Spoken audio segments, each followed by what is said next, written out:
Let's watch. Allegedly! Hello everyone and welcome back to my channel. This is Lady Freedom here coming at you with another raw narrative. Here's a brief disclaimer for tonight's show. Let's watch. That's ignorant!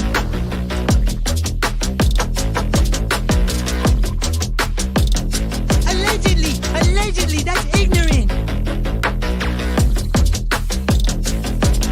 Ignorant!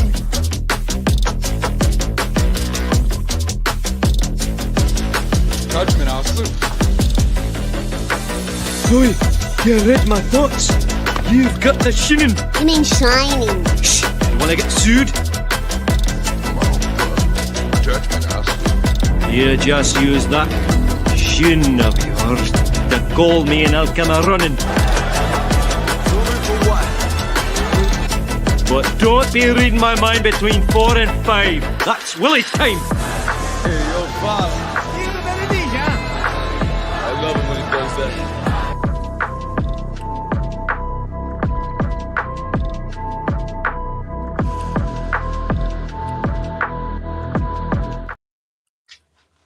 Hi everyone, welcome to my channel. This is Lady Freedom here coming at you with another raw narrative.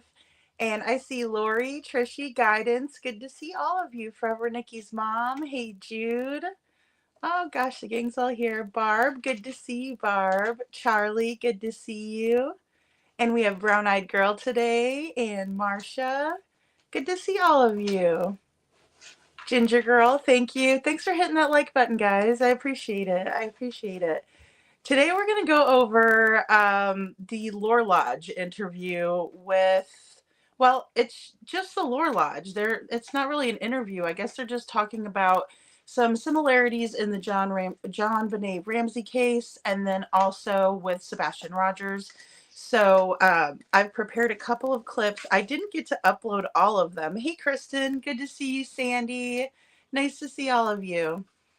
And I didn't get to do all of the clips because it was probably like a 2-hour live. So I tried to fit in everything I could. And then tomorrow I'd like to go over some more of it, as well as I think there was an appearance on QB tonight. So I didn't have a chance to watch that, but I do want to discuss it. So we will do that tomorrow. But for now, hey, Tony, good to see you. Good to see you, Tony.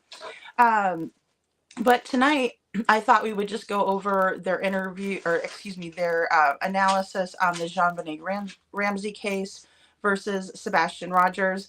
There are a couple of laughs in here, so these guys are really funny. They're younger guys, really smart analysis. So I think it's going to be a really great show. And let's go ahead and just start with the first clip since there's so many. Just thought you should see this, because what we're about to talk about is not happy. So here's some Archie for you. This is the happiness. This is the happiness that we're starting the day with, and then it's about to get sad. But for those who watch the Sebastian Rogers stuff, this is a similar situation where there's really no physical evidence because the police did not handle it the way they should have. In the Sebastian Rogers case, it's much worse, because if I am the police and I get that phone call, that 911 call at like 6 a.m. from the Proudfoots, I didn't think this at the time because I hadn't studied the John Benet case. But if I'm a police officer, I assume that I've at least read about the John Benet case and what went wrong. Perhaps not. If that is not the case, then have we learned nothing, guys? Based on everything you've covered about we've learned nothing. Well, not just that, but this seems to very much not be an instance of like the Miami-Dade shooting for the FBI. It seems like this happened and nobody learned anything. Nobody even tried to learn anything. Yeah, I mean, the thing is, there were protocols put in place because of the John Benet Ramsey case that should have been followed with Sebastian Rogers. And I mean, I don't know how, as an officer, you're sitting there, you get the 911 call at 6:30 in the morning, and it's, oh, our child is missing. How do you not, at least in the back of your mind, go, all right, this seems familiar. I mean, there's differences. Don't get me wrong. Like, in the Jean Benet Ramsey case, if we look at it, there is the alarm system in the home that wasn't on, right? And in the Sebastian Rogers case, we have an alarm system in the home that everyone has alluded to that apparently has no bearing on this case. Because, multiple people have mentioned there being cameras in the home. The Proudfoots were really cagey about where the cameras are in the home and said there weren't any outside, but that would imply there are some inside. And you would think that one of those cameras would have caught Sebastian at least walking through the house, if not leaving it. You would think. Also, do want to point out that it's a little weird to have security cameras inside your house, but not also outside. Little strange. Yeah, I know. I agree. I'm not sure I believe that there weren't any outside either. But, so that's just... that. Those aren't similar. There's nothing there. I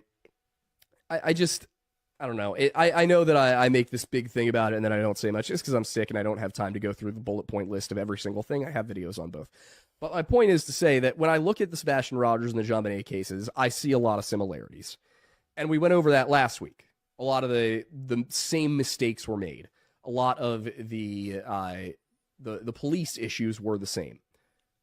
But as I'm going through the part 4 stuff for JonBenet, I came across I was looking for something else entirely. I came across a comment from a user called Jameson. And I had read the name Jameson before in Kohler and Thomas's books. I'd read the name Jameson in a number of articles. The name Jameson came up, I think, in one of the documentaries we watched. And the weird part was, I'm reading through this transcript of an interview that happened with Burke Ramsey on the 26th of December, 1996, which I actually was not aware it happened because it hadn't come up anywhere yet. It was in Kohler's book, and I just hadn't seen it yet. Turns out they did interview Burke on that day, went about 40 minutes. Most of the transcript has never been released to the public. For some reason, A&E got their hands on it and did not release it to the public, and did not include the entire thing in their documentary, which is just, again, to say, guys, if you're not going to actually try and solve the case, just don't talk about it. That's kind of where I was coming from with the title for this one. When true crime becomes crime drama, so much of it becomes that. It's all Law and Order. It's all, it's all CSI. And with Jameson, I was frustrated enough about A&E, right? But then again, it's A&E. They're an entertainment company. That's what they do. Their job is to present an interesting, compelling story that will get you to watch their channels so they can sell advertising revenue, right? There's all the people in the comments. Some people are talking about how they've seen the actual transcript, they have access to the actual transcript, something like that. There's Jameson saying, who I now know to be she, saying she has all 30 pages. And she'll go through and see what she thinks. Well, Jameson's not law enforcement, never was. Jameson was a web sleuths user who had an email exchange with Don Foster. Jameson is the one who literally, as it turns out, she's bragging about it. She's like, well, I got Don Foster to say that I was the killer and that, blah, blah, blah, blah, blah. And it's like, well, you were deliberately misleading him to make him believe that you were. So, yeah, I can see how that might have happened over the course of these internet exchanges you had, because you were trying to convince him you were somebody you were not in order to discredit him, which completely discredits you, not him. So, also sounds like a clear case of obstruction of justice in and of itself. That was my thought, too, is like this random woman who has nothing to do with the case, who lives in North Carolina, just decides, she's qualified to start interfering. Okay, guys, so they're just talking about this person named Jameson who has inserted themselves into the JonBenet Ramsey case and apparently has 30 pages of transcripts that are pertaining to the case. And I just wanted to say really quick hi to everyone. Minnie, Panda Bear's mom, Linda, Kim, Poppy Love. Good to see all of you. Good to see you all. Hi to everyone in the bushes, too. And so do the police know about or study other cases? So is it something that they're really interested into the true crime genre, or is it more of something where they really are focused on what they're doing in their day-to-day lives? I don't know, Maui-san, good to see you. I don't know the real answer behind that because everyone's different. So there may be police officers that go into it just to help. They might have that rescuer mentality or something like that. But sometimes I am a little taken back by the fact that police officers are familiar or as familiar with true crime cases. Um, Again, it could be something where they do it every day for a living. So in their free time, they're not really focused on these cases. They're focused on other things. So, just some food for thought. Um, Aiden asks, have we learned nothing in the Jean Benet Ramsey case? And I mean, this case was back in the 90s, guys.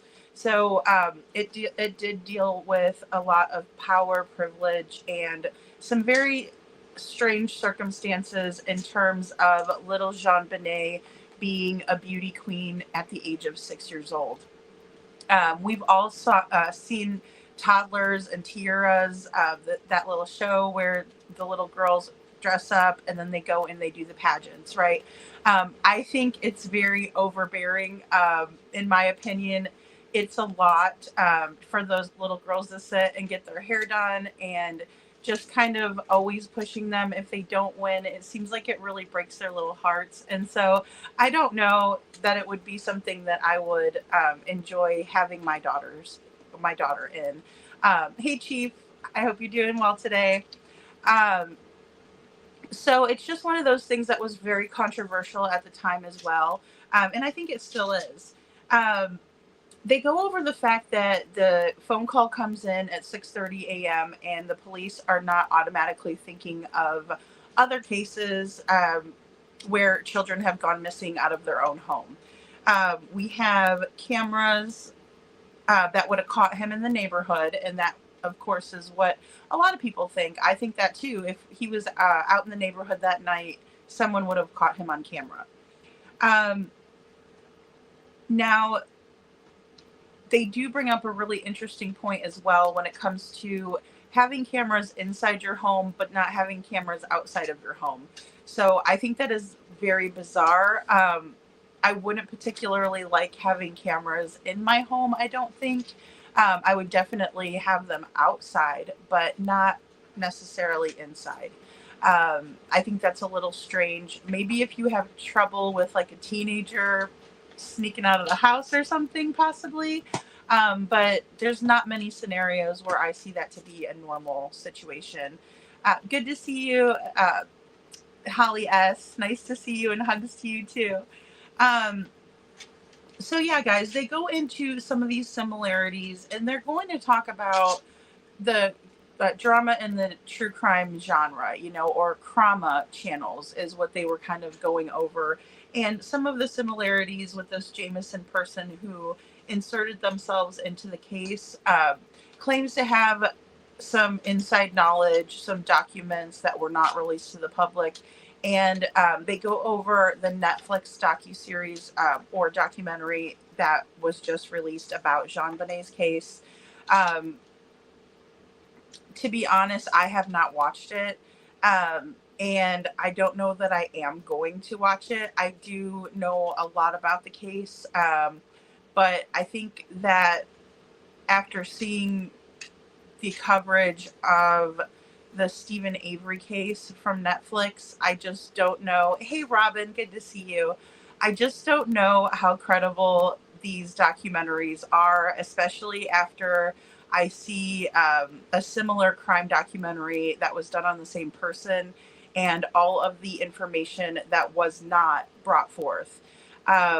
I think it's interesting, and I think we need to have all of the information. So good, bad, and the ugly. As people say, hey, Jude says, snacks. Thank you. Thank you for the snacks. Hey, Jude. So, I mean, I think it's really important to have all the facts. Even in any case, there are no sides. It should be about the person who's missing, about a 6-year-old who passed away in her own home. She was red-rummed.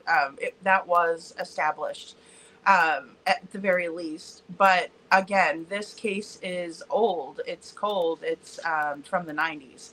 And so I think that if there wasn't so much money and privilege and power involved in the case, that we would have seen different results and it would have been handled much differently. And so let's go ahead and listen to what the Law Lodge has to say. She decides she's going to start interfering in the case and, playing games with the investigators and all this, like faking her identity. It eventually comes out that so far as I can tell, there's no evidence that Don Foster ever actually did accuse her of this. She claims, that like there were like 50 email exchanges. Meanwhile, only ever produces evidence of one email from Don Foster. One. So what I'm sitting here seeing is, all these different emails that she's talking about, sending out messages everywhere, making herself the center of attention. And I'm sitting here going, oh, you're just a narcissist trying to stir the pot. You probably did send him. There probably were 50 emails and you probably sent 49 of them.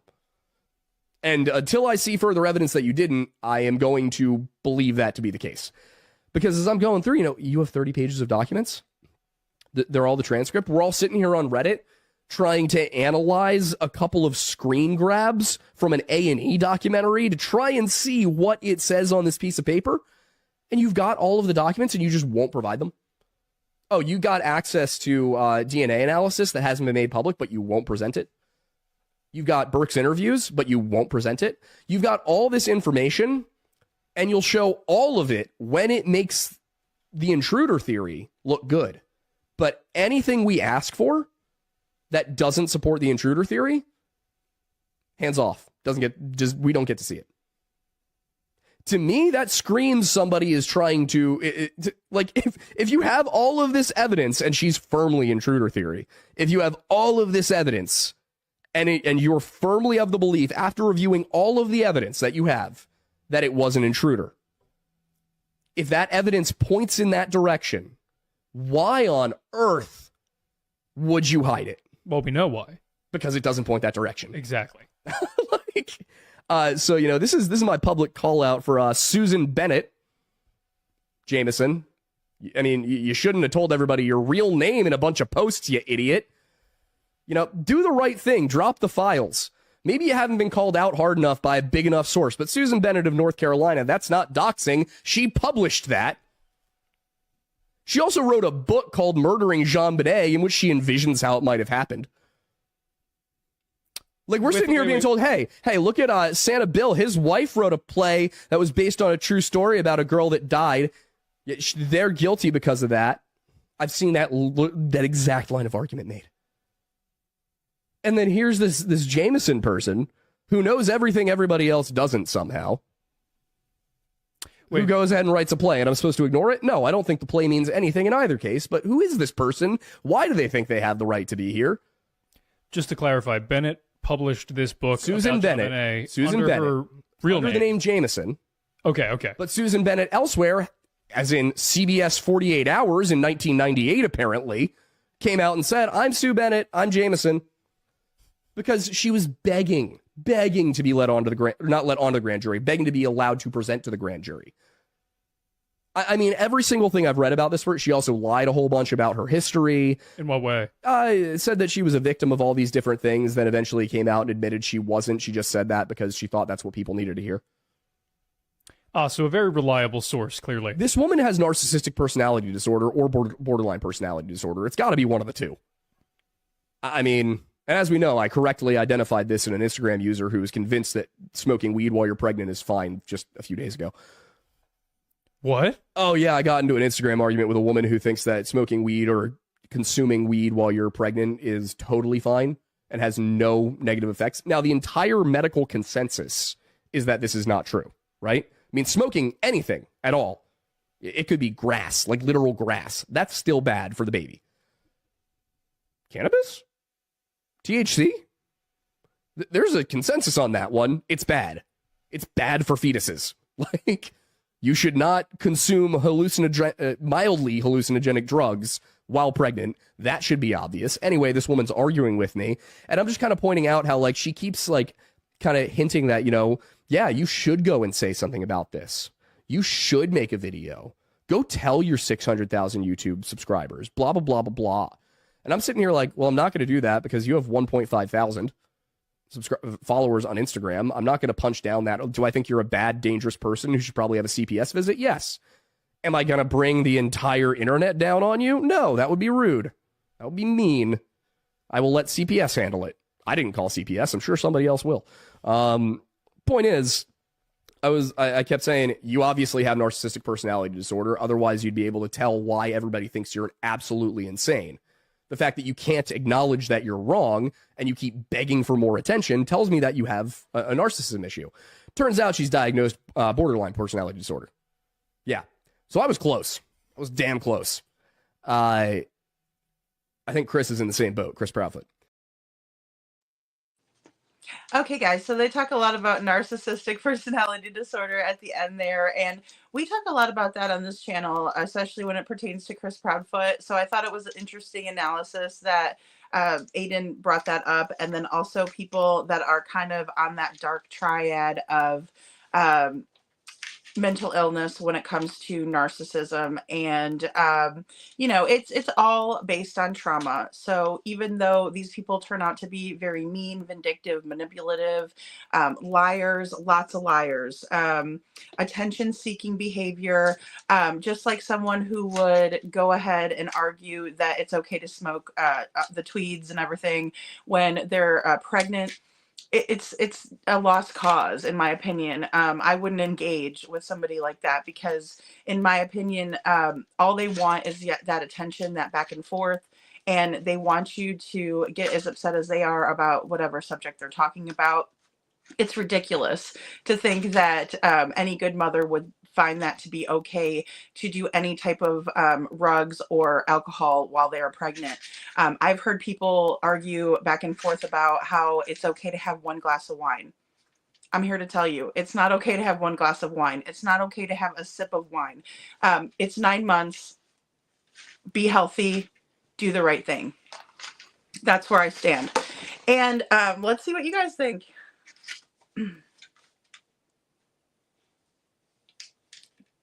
Holly says she hasn't caught up on this. Chief and Brown-Eyed Girl, you guys are hilarious. Oh, Brown's puppy, yes. Yeah, we need to see a big cheese and smile there, Chief. You gotta woo us with that smile. Boy, oh boy. The Path, good to see you, The Path. Chief, you do brighten up the room. I will say that. I definitely think that. Holly says, so I guess there's crazy people in all of these cases. Yeah, I mean, that's kind of where the general consensus is, right? Just crazy behaviors, people that want to argue back and forth about silly things, people that are wanting to insert themselves in cases and get attention, or they want to take it into the court system. And for whatever reason, if they think they have evidence or things like that, it could be for maybe even the best of intentions, but sometimes people get a little bit too out of control, I think. And we've definitely seen that here, in my opinion. So, and Sandy said something earlier. I was going to pop it up, but I think it's a little bit farther back in the chat about Aiden being very, very intelligent and that he may have a photographic memory. He is a historian. His channel is super informative and intelligent. It's fun too, though. He does a lot of fun segments and things like that from what I've seen, but he's extremely intelligent, and I wonder if he does have a really great memory.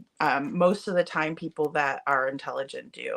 So yeah, that's a great point, Sandy. I'm sorry if I couldn't find that one. Ooh, deep fried cauliflower. Okay, Lori, that sounds good. Minnie, you guys. Let's go ahead and keep watching, just because some of these clips I could only download like a 5-minute clip at a time, and I really don't have very terribly much to say about it, except for I've seen some really strange comments in the chat here.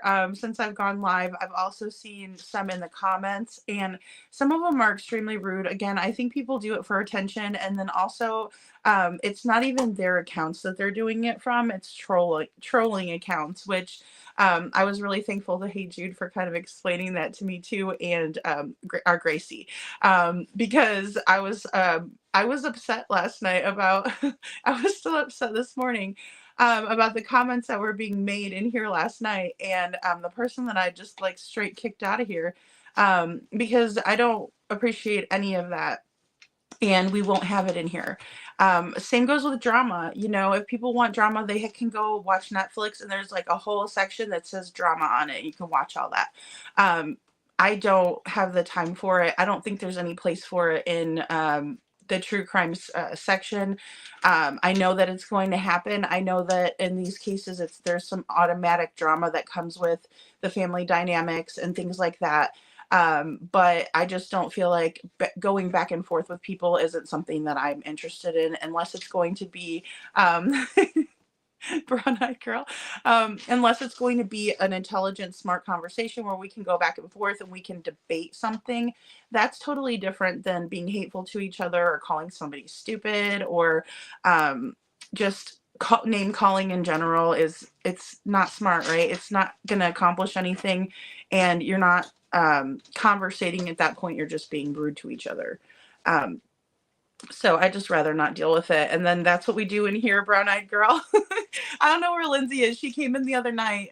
So Lindsay's a lot lizard, and she comes up with the little juice box, the crayon. We got a chair. You know, you'll if it's not really bad, that's where you'll end up. But I've figured out that many times it's one of those things where they don't stop. They go in timeout, they get out, they reoffend.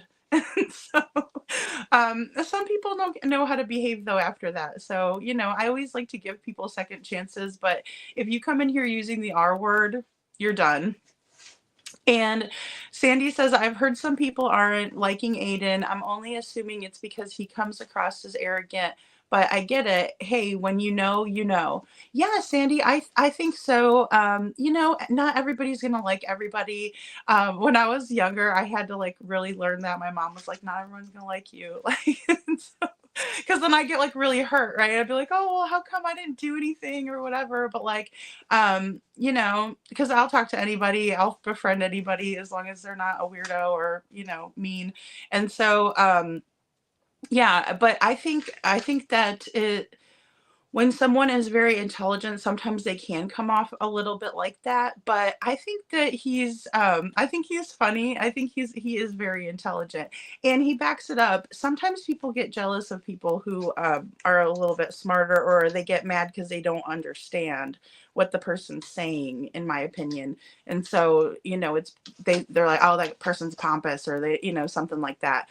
But yeah, I always thought, even the first video that I saw of his was a Sebastian Rogers video that he made. And I was just so thankful that he validated a lot of the things that I was saying. And I was just like so grateful that someone else had caught it and, you know, was talking about it. And so I think that's what I commented in his comment section was, thank you for the validation, because I was just so taken back by how well he did on the research and everything. He really did his homework. So like you said, when you know, you know. And Holly says, in my opinion, they look suspicious coming after every single person that doesn't agree with the feet. Yeah, I agree with that too, Holly. I mean, here's the thing. You know, we don't always have to agree on things. I do like new ideas. So even when people come in here and they're disagreeing with maybe the general consensus, I don't take that, you know, as like hateful or anything like that, or drama. But in the same way, going after people and harassing them and just, yeah, it's just a whole nother level of it. And I know exactly what you're talking about. It makes them look more suspicious. It makes them seem like they're guilty. You know, just trying to smooth things over that shouldn't need to be smoothed over. The truth doesn't have that, you know. Hey Jude says, Sandy, he's just confident. Very well said. Hey Jude, very well said. Yes. Yes, please sub up to the Lore Lodge, guys. They're really great commentary, great researching. It's, if you want to get facts, it's a good place to get facts, in my opinion. So, and then, thank you for dropping the link, Forever Nikki's mom. And Brown says, exactly. The path drama tube gets out of hand sometimes. Yes, I agree. It's, it's something that we'll need to, deal with. And sometimes, don't get me wrong, there's things that I find to be interesting that's in drama, but I just don't think it's just gotten too out of hand in missing children's cases. Same thing with Summer Wells. We were talking about that too. It's not fair to the kids. It's really not fair. And later in the interview, they talk about the fact that this drama was started by the parents. And so that's what's really frustrating, in my opinion, is that the parents are the ones that are starting all of this. They are making it so they're blaming the creators, right? But they're the ones telling all the creators all of the information and kind of stirring the pot behind the scenes. And we didn't know that for sure until the Elevated Truth podcast. Truth spoke about this, and I find it to be very believable. Hey Jude says the path drama is boring. It is. It gets really boring, especially when you want to know facts in the case and you're not thinking about you're not, I don't think about that on the daily, right? I think about what happened that night, what could have happened, who could have been involved, just different aspects of the case that when I hear other people talking about this one did this, that one did that. I've done videos on it before about old beef in YouTube and people that, had old beef with each other, bringing it into this case. It's human nature. I get it. But again, I think we should probably not watch it. And then that way they don't get the clout. And Trishy, good to see you. Juice box and crayons. And Marcia says, and her crew can't get Aiden to change his opinion. This morning was very interesting on their live. Yeah, I didn't get to see it, but because I was preparing this other stuff for tonight, I really wanted to go over it because I found it to be super interesting and smart. And so, yeah, I need to go back and watch that, Marcia, and we can go over it tomorrow because I'm sure there was some interesting conversations as long as it didn't get too crude. That's the problem too. I don't want to hear people swearing and yelling over each other and I can't tell who's saying what. And to me, it's like Jerry Springer, and I used to like Jerry Springer, but I've grown up a lot since then too, so is that like a timeout? Yeah, Sandy, it's like a chair, a juice box, and a crayon. That way they can sit over there and have a moment to think and reflect. Hey, Jude says, juice boxes are my favorite thing. And Barbara says, Aiden is very forthright and I like him. I do too. I think he's just basically telling it like it is, telling it based on what he's found. And I appreciate that. And he, like I said, I think he's funny. He's got a dry humor, but I do too. At times, so Marcia, most of us in here are lot lizards. Yeah. I'm trying to see when Terry Lynn's gonna come and pop in here and watch with us one day. She's been in for in the beginning, so Minnie says you start being weird and I'm gonna slowly back away. Minnie, exactly. It's like Homer Simpson into the bushes. And Brenda, good to see you, Brenda. What live did he go on this morning? Apparently he was on the QB's live. And Panda Bear's mom, so good to see you. Oh, my friend and I were gone 4 hours yesterday. Get back to the puppies. Sliding on the floor. Oh, it's totally wet. I think the sprayer got stuck. Oh my goodness. Your doggy is so cute. Hey, Reach for the Sky. Good to see you. Hey, Star, good to see you. Not much. We just started. We're doing a comparison between the Jean Benet Ramsey case versus Sebastian Rogers case and true crime Crama drama, if you will. And you know, there's some really good pieces in here. I think there's a lot of similarities. And this is some clips from the Lore Lodge tonight. Yeah, Brenda, Aiden is awesome. I think so too. Does anyone know his sidekick or co-host? Do you guys know who the blonde guy is? He's really sweet and smart too. He's super intelligent. I don't want to not give him any credit either. So you want to, Chief, you want to be the sheriff of Nottingham here? I don't know what we call the chat. He says, make me a sheriff. I promise I will keep the streets of true crime community clean and work circles around the name. You know what? We need somebody to do it. I don't think people stick to terms and services. I'm sure there's been times where I haven't either, so I'm not trying to say that like I'm perfect or anything, because I certainly am not. But in the same way, I know that you would do a great job, Chief. I know you're trying to do some stuff behind the scenes, you know, to clean up these streets, which we need that. We definitely do. Because it's getting out of hand. These kids don't deserve to have all this crap in the case like that.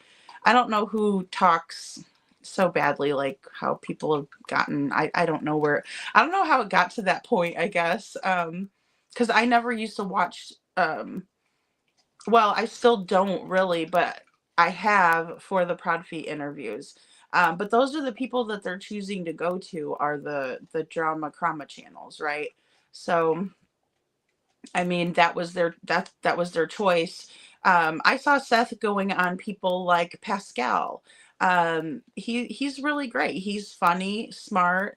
You know, he's very handsome. So, you know, he's a good creator, I think.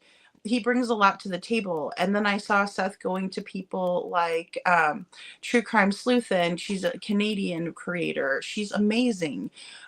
He was going on I think maybe the not the finest hour was T-Rev, but again, he fooled a lot of people into thinking that he was very much, you know, for the Lord and praying and everything like that. And we find out that he is anything but that. Brenda says, whose live was Aiden on? Oh, I already got that one. Sorry about that. Oh, yep. Go get that cat. Go get that cat, Sandy. Oh, thank you, Trishy. I mean, I don't know. It's just crazy. I just don't understand why it got so bad.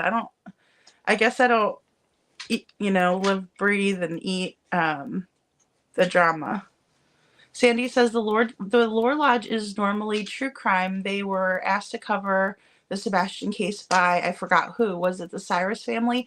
Yes. So, Forever Nikki's mom refreshed my memory today about that, because I was thinking, who did they say? And then she told me, and I says, okay, well, that's wonderful that they reached out. I remember them doing that. And so it's a good thing, especially when celebrities are willing to do that. He also talks about how Gabby Petito's brother reached out to him. So you're right, Sandy, they weren't a true crime channel to begin with, and they were trying to kind of steer clear of it, but apparently, you know, true crime chose them because they've done a phenomenal job, I think. So, oh, thank you guys, thank you. Brown Eyed Girl, you guys are so funny. Don't pull his man card. Hey, Tina, good to see you. Good to see you. Yeah, guys, I put some custom emojis in there. So I put like a good man card in there for like guys like Chief. Chief, you get to play that good man card. But, you know, we got a mullet card that's revoked. And then we also have the bad man card, if you will. But John Cena's on there laying the smackdown. So, there you go. There you go, Minnie. Mullet card. Oh my goodness. You guys got me cracking up. The man card. I had to think really. It took me. I thought long and hard about that whole thing, because I didn't want like good guys to think that I was putting them into a category that was with with Chris Proudfoot, and so I wanted to make sure that everybody kind of understood that there's a good man card, and then there's the ones for guys like Chris. Teeny, teeny tiny itty bitty man cards. Yeah, in the Lore Lodge, they have some. They have a very great analysis as well about size. We'll just put it that way, and I thought it was hilarious. Sandy says at some point you have to stop watching the chat as your audience gets larger. I know, Sandy, I'm telling you, it's hard for me not to look at it. And then, like, especially when I have a guest, I noticed that I wasn't looking at it at all. I had no idea what the heck was going on in chat at all. Vera, good to see you. Very good to see you. And Vera, I will tell you, see, and I pop them up on there too, Sandy. We'll just delete your comment and put you in a timeout. There you go. Get that lady a juice box. And the reason why I laugh and giggle a lot, guys, is because my audience makes me laugh. A lot of these people are friends in real life to me, and so when they say certain things, it makes me laugh. I am just that type of a person in real life. So if you don't like it, you can just go to a different channel. That's what I'm talking about. Don't hate watch people. You're wasting your life hate watching people. What is wrong with you? Okay, anyway, NH, good to see you. I'm sorry I'm not a miserable bastard. But whatever. Oh yeah, there you go. Whack-a-troll star. Oh goodness, these people. They're just so miserable. I don't understand. I feel sorry for people though. I do, guys. That's why I put that miserable person in timeout. And if they want to come back, they can. But don't be rude to the host. Like, what do you think's going to happen to you? You think we're going to allow that in here? It's not going to happen. Okay, so Manny says I'm feeding my face really quick. Thank you. Yeah. Sorry, Trishy. I know. I just can't. You know what, guys? I've been through a lot of shit in my life, and I don't walk around like a damn mope. I'm not going to. It's never going to happen. Gigi, good to see you. Good to see you. I have a lot of things to be grateful for, guys. A hell of a lot of things to be grateful for. Oh, yes, Star Pascal. I was just saying that, like, in terms of who the Proud Feet were turning to befriend or to go on their shows and things like that, I was just kind of doing a comparison. Like Pascal, they were on Pascal's show. Seth was, and he went over to another one called True Crime Sleuthin', I believe. He was on several different shows that weren't drama channels, but then the Proud Feet, they decide to go on like drama channels, and so it's just a vast difference between. Oh, thank you, Trishy. They're both named Aiden. Okay, so I'll just say the Aidens, plural. So yeah, I like the thoroughness too. I like the thoroughness, and I just like I like factual, smart commentary. I don't want to hear a bunch of crap, people yelling over each other, like a Jerry Springer episode. If I want to watch that, I'll just go watch that, or like an old episode of Mari Povich or whatever. But true, as you grow, the elders have been here and only watched the promising bloom. LOL. I guess I don't know what that means. I think that might have went right over my head. Sometimes I'm a little ditzy. You gotta, bear with me. And Jill, good to see you. Nancy Grace, Jen Koff. I don't know. Maybe I missed something. But good to see all of you new people in here. And let's see. Oh, I see what you're saying. Yeah, okay, now I get it. Okay, so Nancy Grace, Jen Koff, yeah, he's gone on all those different people, not the drama channels. So, in my opinion, what is he attracting from the universe, right? What are they attracting from the universe? That's just all I'm saying.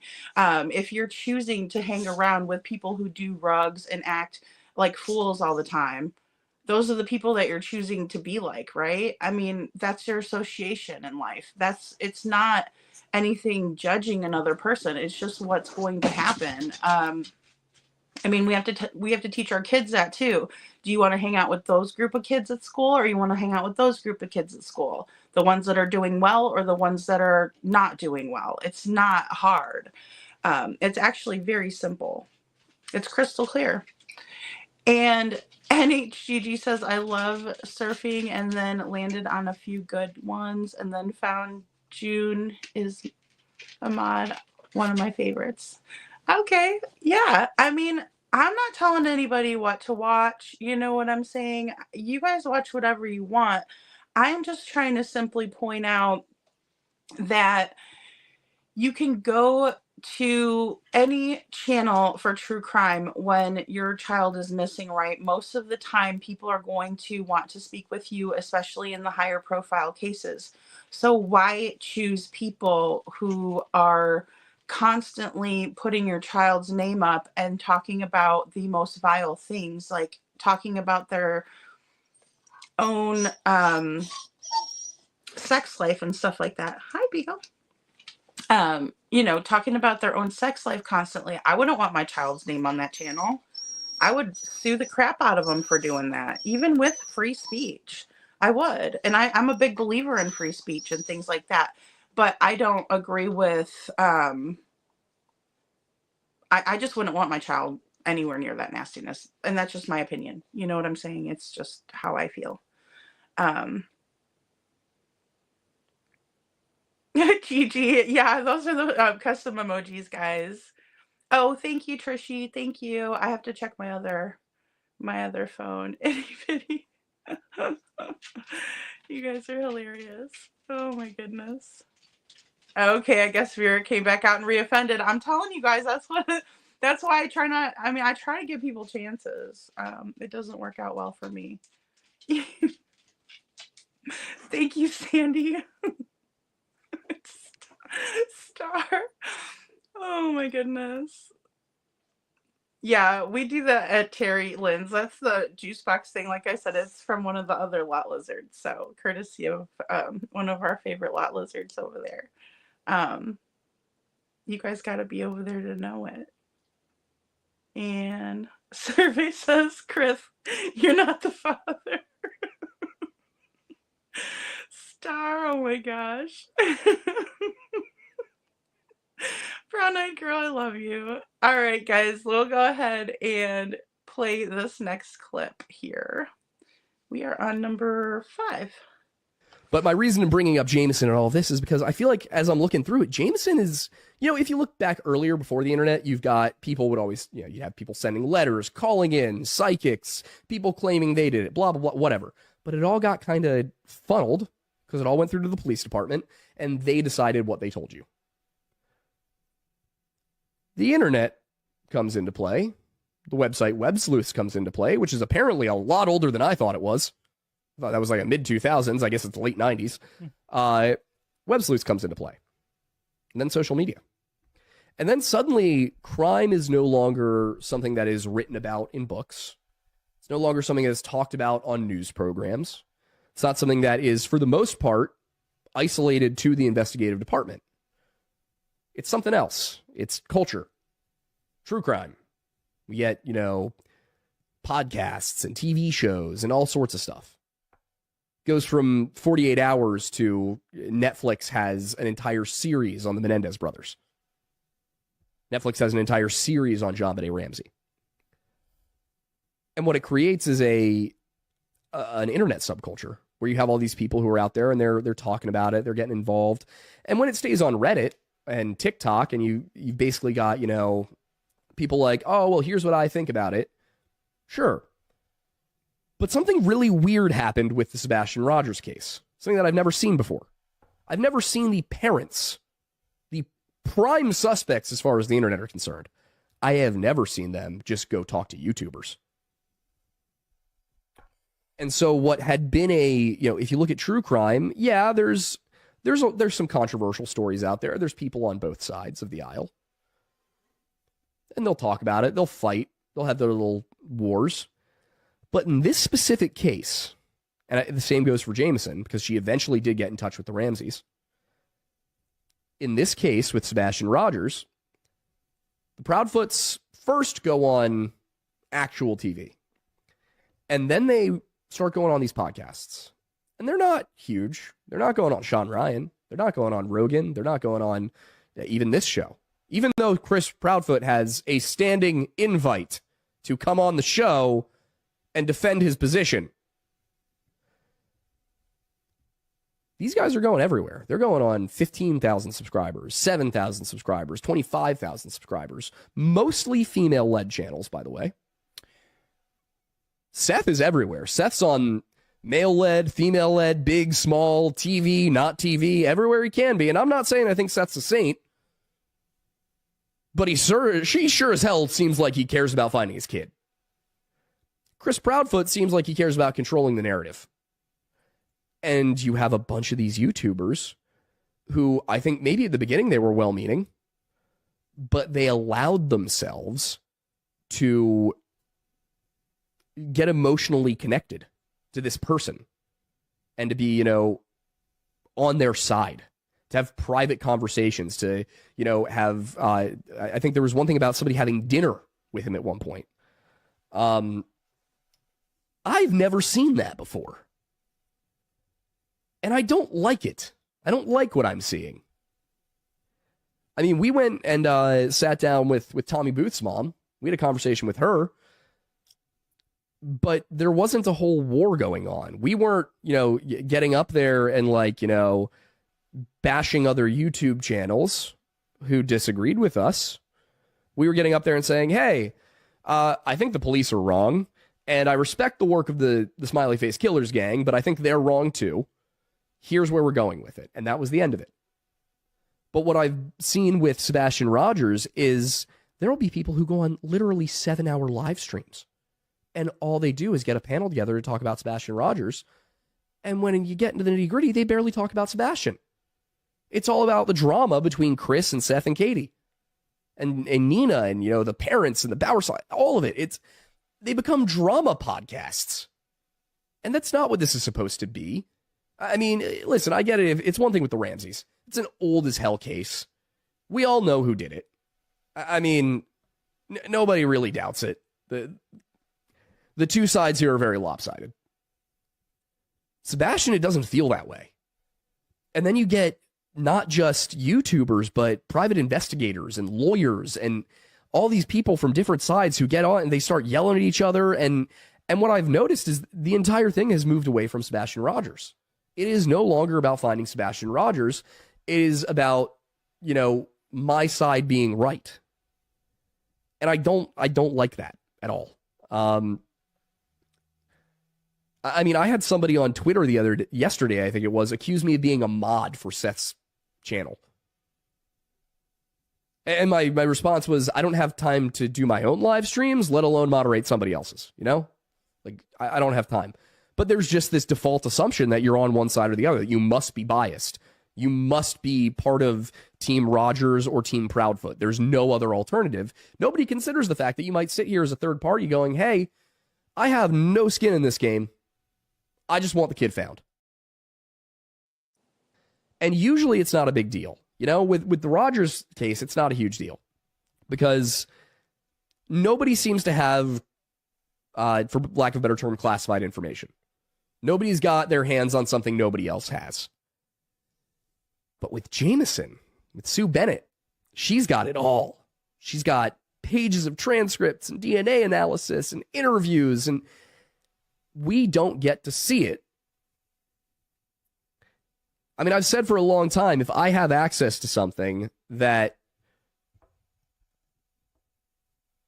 would benefit the public's interest, I will release it. Or at the very least, I will offer to release it. Like, I might not just put it up there, but if somebody comes to me and says, hey, can I take a look at that? I'm going to say, yeah, sure, why not? What you doing? Just checking something. Okay. But yeah, I feel like I'm talking to myself here. Sorry, just confirming whether or not the Seth R. Rogers Oh, yeah, no, is that's actually. It is. Hey, Seth. How you doing? How's it going? I'm sorry this is happening to you. I mean, and that was the thing, is I came into this totally unbiased. You might remember in the first video, I didn't say a damn thing about the Proudfoots. Yeah, no, because the first video that we did was basically the summarization of essentially that first 24 hours in prime focus to Sebastian. Yep. What happened, where he might have gone, the search effort, not really anything tangential in terms of history of the people involved or theories about what may or may not have happened or what may happen down the line. Exactly. So, I mean, it was only once I actually started to look at what Chris Proudfoot was saying. I didn't like it. I did not like what I was seeing. Well, that's the thing is like, in, you know, some of the things that you mentioned here about drama with the families and such like that. A lot of what we did in the subsequent videos and what you highlighted with his history, with Katie's history, at least to my understanding and the way we went to present it, was this wasn't about the drama of the family. No. This was important context to figure out motive of who and why Sebastian was either kidnapped or how he got lost. It's all context to help the search. It's not drama for the sake of drama. And I mean, when I like, I even commented. I asked Steve Fisher about one of these things. SF Investigates. He posted something about I think it was Bullhorn Betty, because the Proudfoots are trying to send her to prison for driving past their house, I guess. I guess there was a protective order and she violated it, but didn't actually she didn't contact them or anything. I think she just got too close to them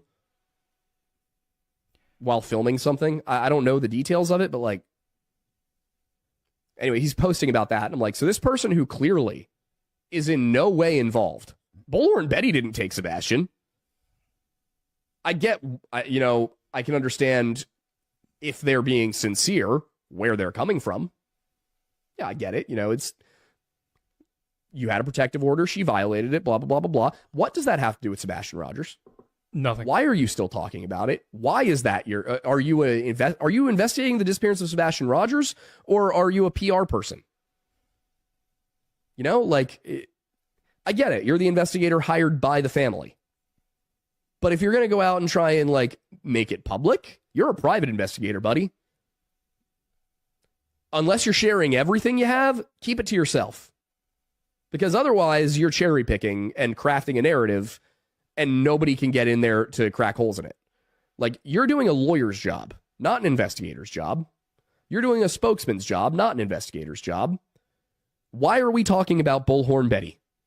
So I asked him, I said, Steve, have you taken a look at Chris Proudfoot's court records? And just cascade of replies what does that have to do with anything? He didn't violate a protective order, blah, blah, blah. And I'm sitting here you're right, he didn't violate a protective order. He took one out fraudulently, then had it adjudicated to be not needed. And then he spent 5 years in court trying to reclaim custody of his daughter so that he could rip her away from the only family she's ever known and bring her to some rural village in Tennessee where she is going to be. And here's the thing. I don't like getting into identity politics or any of that, but this is a girl who is Hispanic and Native American and currently lives in Albuquerque, New Mexico with her mother and her grandparents and her other siblings. Seth has spent the better part of a decade now, or not Seth, sorry. Chris has spent the better part of a decade now trying to rip that child out of a place where she is with family who loves her, with her mother, with her siblings, has been enrolled in school for several years, and is, not a complete and total minority.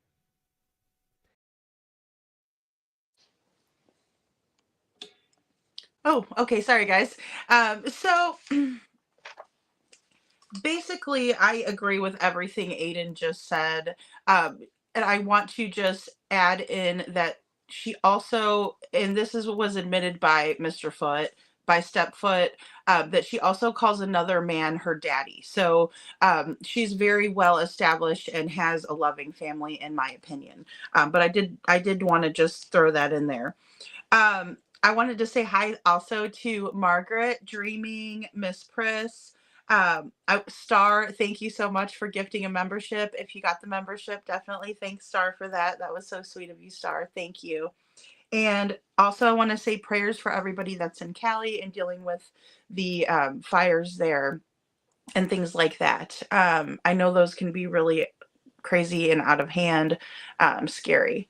And so let's kind of get into it. I wanted to play two parts on that one because they're only about 5-minute clips. So the parents are talking to YouTubers, which is sort of bizarre. I'm not gonna lie. That is something that we usually don't see, is all of this like kind of hopping from place to place on YouTube. It's created more of a war on the YouTube streets. Now, I will say from my perspective and what I've seen happen, um, they first went on Duchess for the missing. Duchess was really going to bat for them, and then also all of her followers. And then we have Cluminante, who jumped on the ship with them, and some of these other drama creators kind of followed suit. And that's what I saw from my perspective. And then I was in the other chats. So I was in Pascal's chat. I was in the different chats when I would hear that Seth was going to be speaking about his son, because I was even in some of Duchess's chats, because I wanted to follow the case and I wanted to see what was going on and have the most accurate information that I could present to all of you. And so I definitely saw clear battle lines being drawn, and even had some, comments directed towards me. It does happen. It's just part of it. So good thing most of us have thick enough skin to where we're, it doesn't bother us. It rolls right off of our back. So, yes, Sandy, a good point. He is going to send all of this over to Seth. So Seth requested the records that Aiden has obtained through the research he's done. And so I think that will be really, really helpful. And I'm glad that he's decided to do that. I think that's wonderful. And Aiden goes on to say about these 7-hour live streams that seem to be happening daily with multiple channels. So it's a 7-hour live stream of drama. None of it is really pertaining to Sebastian. It's just basically about the parents and all of the drama. So I suppose ever since this documentary that Aiden pushed out, he has been receiving different types of accusations thrown at him, like, you must be one of Seth's mods, something like that. Someone that has such a large channel and following as Aiden, I could tell you, just because of the small following that I have, I mod for one channel. That's it. I would mod for Terry Lynn. I wouldn't mod for anybody else. I don't have the time to do it either. And so if I want to do a good job, I would want to keep that, I wouldn't want to bite off more than I can chew. So I'm here to tell you, I believe him when he says that, because it is very time consuming, especially when you take the time to do your research. Not just hop on a live, fire up your doobie, and, get into the drama and just basically make fun of people all day. That doesn't take very much effort at all. What does take effort is reading transcripts, reading RICO filings. That one was huge. It had tons of exhibits. Going through the interviews on a 6-hour live where Mr. Foot is putting his foot in his mouth. That takes time and effort. And he goes on to say that no one in this case has classified info, unlike the JonBenet Ramsey case. So just another little bit of a comparison there. And again, he said that when he started focusing in on Sebastian's case, he went the route of what happened to Sebastian, which is logical. And again, just like Yeda mentioned in her interview with BHB, when she started going over the interviews, she started noticing things that were very abnormal. The things that Mr. Foote and even her second cousin were saying were very off-putting, and they were changing their stories and things like that. And so that gave her a negative view of what was going on. And just like Yeda, he started focusing more on Mr. Foote. And as Seth investigates, he asks him a question about BHB and the protective order. Apparently, he received a flood of responses back. And that just tells me one thing, basically, that he's protesting too much, that he doesn't really believe it. And so he doesn't believe what he's putting out there, in other words. And that's my opinion. If he did, then he wouldn't have to do anything like that. It wouldn't really bother him. But since he gave a whole flood of information that wasn't really asked for, I think it just goes to show that he is working for the Proud Feet and pushing the narrative that they want. And let's be honest, no one else would be able to work with them if that wasn't the case. That's what they've hired him to do, in my opinion. And he's just doing his job of what he was hired to do. I don't think he could probably fart without proving it through Chris. I mean, look what happened when Seth tried to get together with the Proud Feet and become a united front. It didn't work because Seth was constantly having to get approval from Chris, and Chris was ignoring him and not emailing him back and not communicating with him. So if Chris isn't in the driver's seat, it's not going to happen. It's his way or no way. That's a narcissist for you. And then Aiden goes into the 5 years in court with Nina, trying to take her daughter away from her. He also talks about Chris going after Nina continuously, even after she takes Faith back to Albuquerque and is doing well. Nina recounted the constant approval that she had to seek from Christopher, just trying to get his approval on a school that would have been convenient for Faith to go to. That is what they do because they don't want you to live your own life. They want to control everything. And it's extremely sad. I've dealt with it. Basically, when the child is old enough and over the age of 18 is when it will stop, and you won't have to deal with it as much, because of course you don't have to deal with that other person as much. But it's a long time. It's a very, very, very long time to wait and to be patient and to put your child through it. Again, he doesn't think of the best interest of Faith. He thinks of the best interest of himself, and the best interest of himself is hurting Nina. And that's my opinion. I think that he is only interested in taking Faith so that way he can use her as a pawn instead of allowing her to be where she is doing the best and with family that loves her. And Forever Nikki's mom says the Peefy, in my opinion, are the only ones making them look guilty. Why play games when your child is missing? Absolutely, 100%. I couldn't have said it better. Forever Nikki's mom, I'll tell you, it's one of those things where you don't get up on someone's panel and laugh and joke and say the things that he said. You don't call your missing child names, say they stink, call the foods that they like to eat stupid. I mean, the list goes on and on and on, and they are playing games. And then they want to turn around and say, oh, well, how are you, all these creators? No, you're not going to blame it on us. And, it's just about having a stronger mindset than the narcissist. It's really cold, Miss Priss. It is really cold. It was cold early today, actually, which doesn't usually happen here in Florida. Gigi says, I agree with him. I do too. I agree with everything he's saying. I think that it doesn't take, even though they are intelligent on this program, um, it doesn't take a rocket scientist to figure out what's going on here, just based on all accounts. The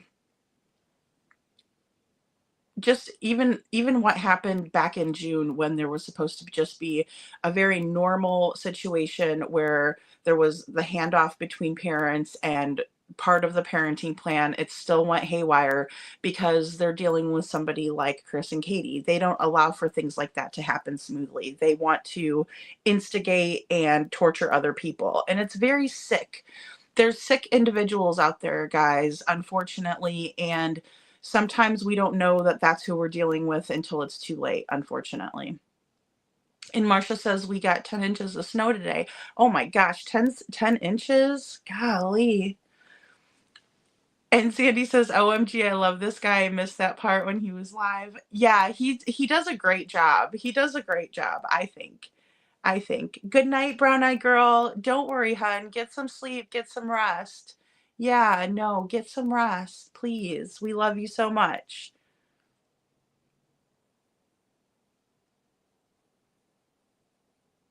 Okay, guys, I'm going to go ahead and play this next part. I'm going to look. Good night, Brown. Good night. And Sandy says they choose the ones who will be super nice to them on YouTube. Sure. I mean, I think everybody was nice to them. I really do. I think at the point, even when Terry Lynn got onto him, it was because she had already been on the phone with him for a minute and he was saying the most vile, disgusting things to her. And so by the time she got on with him, she was damn fed up with his crap. And I don't blame her. Like, he's lucky she even gave him the time of day. And the only reason she did is because she cares about Sebastian. And Gigi says, still, best interview and most telling was Nancy Grace. Nancy Grace did a phenomenal job. I do think that she was a little light on them. I don't think that she put the heat that she normally does. But that's not saying that, she didn't put any heat on them, because she did. I mean, they were nervous. They were very nervous, in my opinion. I think they took something to make them a little less anxious and a little less nervous while talking with Nancy. But I do think that they were given a heads up on what kind of questions were going to be asked. And that's just my opinion. I don't know that for sure. But it's just something that,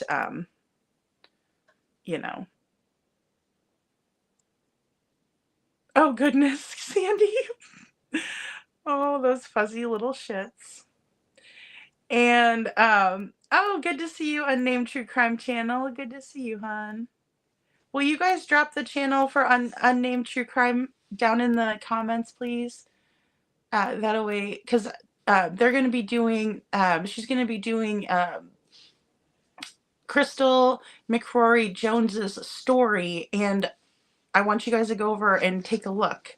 So if you'll drop the link there. Hey, Sunny Days, good to see you. Good to see you. Saint, nice to see you. Welcome in. Oh no, Margaret. Oh my goodness. Good night. Good night, hun. I hope you get some sleep tonight. I hate when that happens. Goodness sakes. Hopefully you'll get some good sleep though. I usually do, 9 p.m. Central Time, because I'm Eastern Time, so.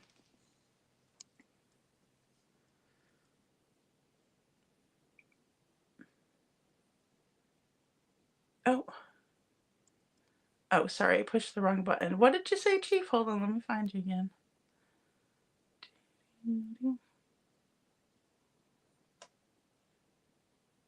Aw, thank you, Star.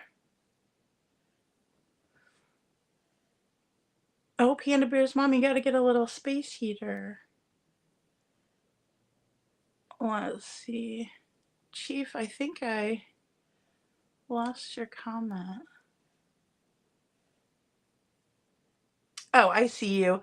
Okay. Chief says, last week when you read the X page article about Bullhorn Betty and the FBI monitoring channels and chats, we Well, I reported to the FBI 5 channels with video. Oh, okay, good. With video proof. That's good. Yeah, I mean, I believe I believe that that's what needs to happen. Unfortunately, I don't like to be, someone who reports other people, but I have done it before. I'm not gonna lie. Just some of it gets to be so much. I mean, I actually heard Sunny Day says, I agree, Lady Freedom, Faith and her siblings are thriving in their yeah, yeah, where they're at, yeah.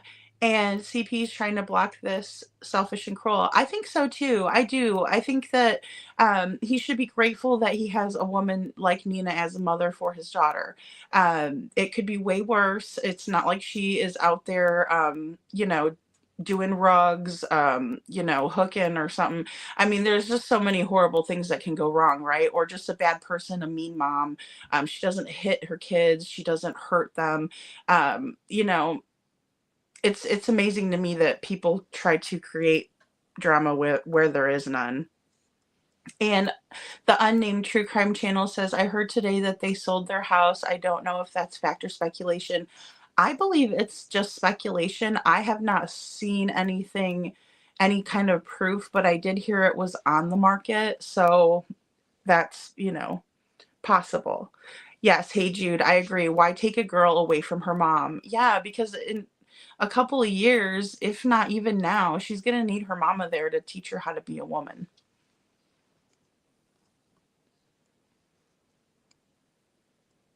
Oh, the horses are? Oh no, Sandy, oh my goodness. Forever Nikki's mom says CP does not want Faith. It is KB wanting her, in my opinion. That's KP. That is one really solid theory, I think, because I love horses too, Sandy. Um, because it just seems like she was carting her around kind of almost like a baby. It was a little off-putting, but it seems like she was more mothering to Faith than she was to Sebastian, which is so sad. I mean, I don't understand why. I don't get it. I think you should love all the kids, or at least show them you love them equally. That's just a sick person that does that. And it's also a trait of somebody that's on the dark triad, what we were talking about earlier, where they love to stir the pot. They love to triangulate. Narcissists love to do that. They like to cause trouble between everyone that they are around. They are so very toxic. So very toxic. Thank you, Star. That is so sweet of you. I really appreciate you saying that. That means a whole lot to me. So when will we hear what the grand jury decides? Hopefully soon, Sandy. I don't see how much longer they're going to drag. I don't know why they're dragging this case out. I really don't. If they have the footage that Bobby was saying that they had, someone carrying Sebastian out of the house, who else could have been the one carrying him out? I mean, there's just something really, really nasty going on in Sumner County, in my opinion. Just really, really nasty. Oh, that's a good idea, Sandy.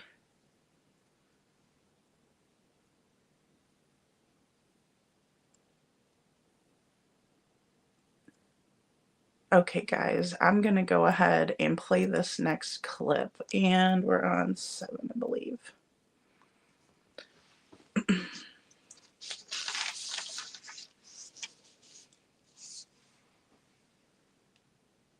Now, I mean, I have almost exclusively good things to say about the people of Tennessee.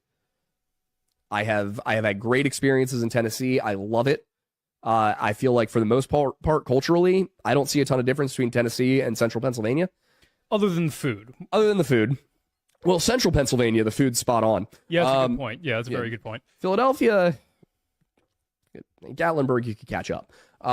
But we loved the food down there. Yeah. It was just, we as Northerners can only take it for so long. It's a lot of salt. Yeah. I loved the place, loved the people. The food almost killed me. Yeah. I loved a lot of it. It was really tasty. It's just like it piles up. Well, especially with all the hiking we were doing. Yeah, Gatlinburg's options for breakfast, lunch, and dinner do not very heavy. very well coincide with multi-day hikes. Were they delicious? Absolutely. Some of the best breakfast food I had in my life. But Amazing pancakes. but my point is, when we were in Townsend, we're two white gentlemen. We're not from Massachusetts. We don't really dress like, Yankees, as you might, you picture like somebody who dresses like Northeast style. We don't do that. No, we exclusively shop for Winchester chic. Yeah, exactly. So, I don't know about you. There were a few occasions, especially when Isaiah wasn't with us, out in more the rural areas, the less touristy areas, where I did not feel particularly welcome. And it was based off of my accent. I wasn't there as a tourist or a carpetbagger. I was there to shoot a video about local stuff. I wasn't trying to exploit anything. I was just down there like, hey, here's a cool story from Tennessee. And I felt uncomfortable in some places. And I get it. I mean, there's a lot of reasons to be suspicious of outsiders in places like Townsend, for example. I cannot imagine the situation would be better for a young Hispanic girl. Unfortunately, yeah. And these are considerations in custody battles. If you look at the situation, Chris Proudfoot is frequently not home. He works in another city across the state, so he's frequently not home, which means that this girl will be left with her very high needs due to chromosomal deletion syndrome, very high needs autistic older stepbrother, and a stepmother who, I mean, I don't know what words to use, but she does not strike me as particularly involved. Particularly concerned with childcare. Yeah. And who also has, according to Nina Gomez, on several occasions, like, traumatized this child. There's no good reason to take Faith out of Albuquerque and bring her to Hendersonville, Tennessee. There is no good reason. No. Not a single one. Now, I can see the argument being, well, I'm her dad. I deserve 50-50 custody at least. Well, maybe if you lived in the same state. But you didn't. You not forced, but basically being the husband in the situation, coordinated a move from, I think they were in Albuquerque at the time, Albuquerque to a small town in Tennessee. You then went ahead and tried to separate a mother from her daughter. All of this was very deliberate, by the way, if you look at the order of events. And then when you lost that case and she fled to New Mexico, you continued to spend multiple years fighting for it, realizing that with each passing year, the list of reasons that Faith would be better off in Tennessee dwindles more and more. I also think, I don't think Chris gives a damn about that child. I think he just wants to hurt Nina. Yeah, it's a thing entirely out of spite. Yeah. I don't think Faith would be better off in Tennessee. And Chris doesn't think Faith would be better off in Tennessee either, as we can tell from the fact that he made a significant effort to get Sebastian out of the home. There's a lot of people who have suggested, and I haven't found the proof of this yet. A lot of people have suggested that Chris gave Katie an ultimatum that was, it's Sebastian or it's me. Doesn't look like, if that's true, that Katie picked Sebastian. In my mind, this all comes down to the custody case with Faith. In my mind, this is all about getting Faith. Well, and you pretty explicitly went through the details of the reasons for that. Yeah. In both the original videos that we made and the most recent compilation we just did. And what is astonishing to me is that somehow that stuff is not the topic of conversation. It's drama. It's Bullhorn Betty. It is Dog the Bounty Hunter. It is SF Investigates. It's JLR. All these different people who are somehow the topics of conversation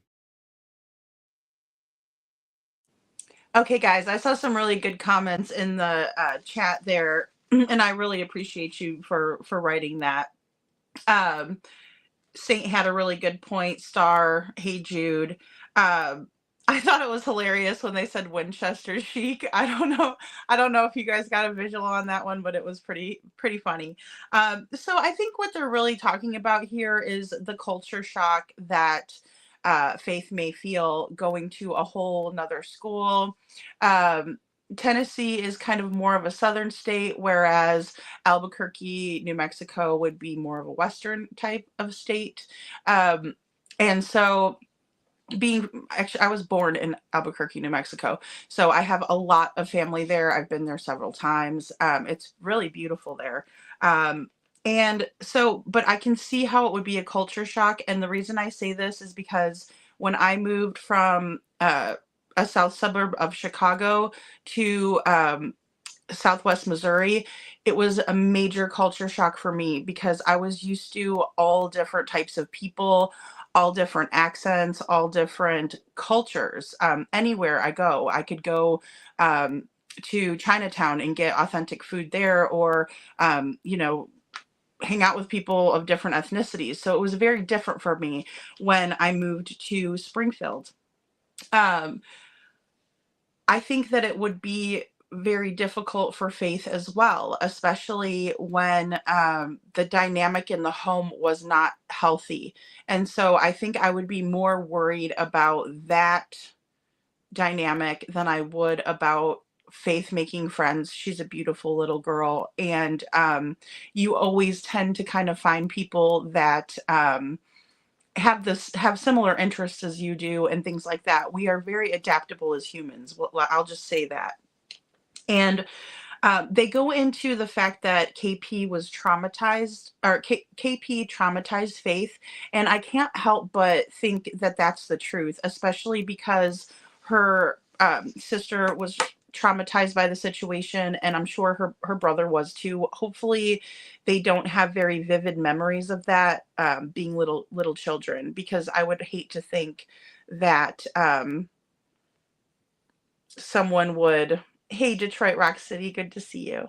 Um, I would hate to think that somebody would make a child feel bad about, you know, something that they can't help, like their race. But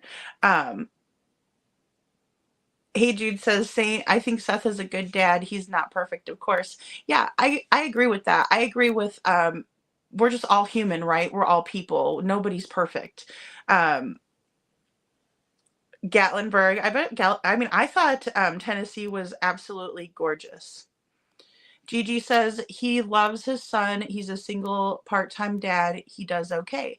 Yeah, I mean, we all do the best that we can, right? As long as you love your children, that's the most important thing. And Star says, hey, Jude, there's no such thing as a perfect parent. Even monetary class wise, the best thing any parent can do is make sure their kids know they're loved. Very well said. Very well said. And then, hey, Jude says, Star Lambert, I agree. No parent is perfect. Love really matters. I think love is, well, hey, Jude, perfect timing, but love is all we need, right? It's the most important thing. So, as long as your kids know that they're loved, I don't know what kind of environment Faith would be being sent to living with Chris and Katie, especially if Chris is constantly not home. And then also just the dynamic, it seems like they were not going to be together much longer based on what we've come to know. And that's my opinion. And hey, Jude says Chris could move to New Mexico. Absolutely. The reason why I stayed in Missouri for so long was because of my daughter. I waited until she graduated her first round of college, and then I moved because I didn't want to be there. And Panda Bear says, I'm trying to stay warm Oh, you have to boil the heat. Oh my goodness. I think that's a good idea. What Sandy said too is open up the oven and then, turn it on so you can get a little bit of warmth. I'm so sorry you're dealing with that, Panda Bear Mom. And Sandy says, Mama B Sox wants the Native American reservation benefits, in my opinion. That is a really good point, Sandy, that I did not consider. You do get benefits and things like that. One thing that I've never understood is why Nina has not taken it to the Native American Council, because they're really that has the last say. They have the last say. So if it was me and I could prove that my daughter had Native American heritage, I would definitely do that, because they're not going to let one of their people get taken up, and that's just the reality of it. They I mean, it's just like the old episodes of Cops. That's why the cops would try to get them before they hit the reservation, right? Because once they got on the reservation, there's nothing the cops could do. Um, so I think that would be the safest bet for her, would be to pull that card. Um, you know, so it's okay, Sandy. I'm way behind too. I'm way behind too. Oh, good night. Good night, Forever Nikki's mom. Oh, I know that you're not feeling well. We love you too. And yes, I have Nikki's birthday written down, and I'm going to make her a special tribute. So I'm working on that too. But get some rest. Get some rest. We love you.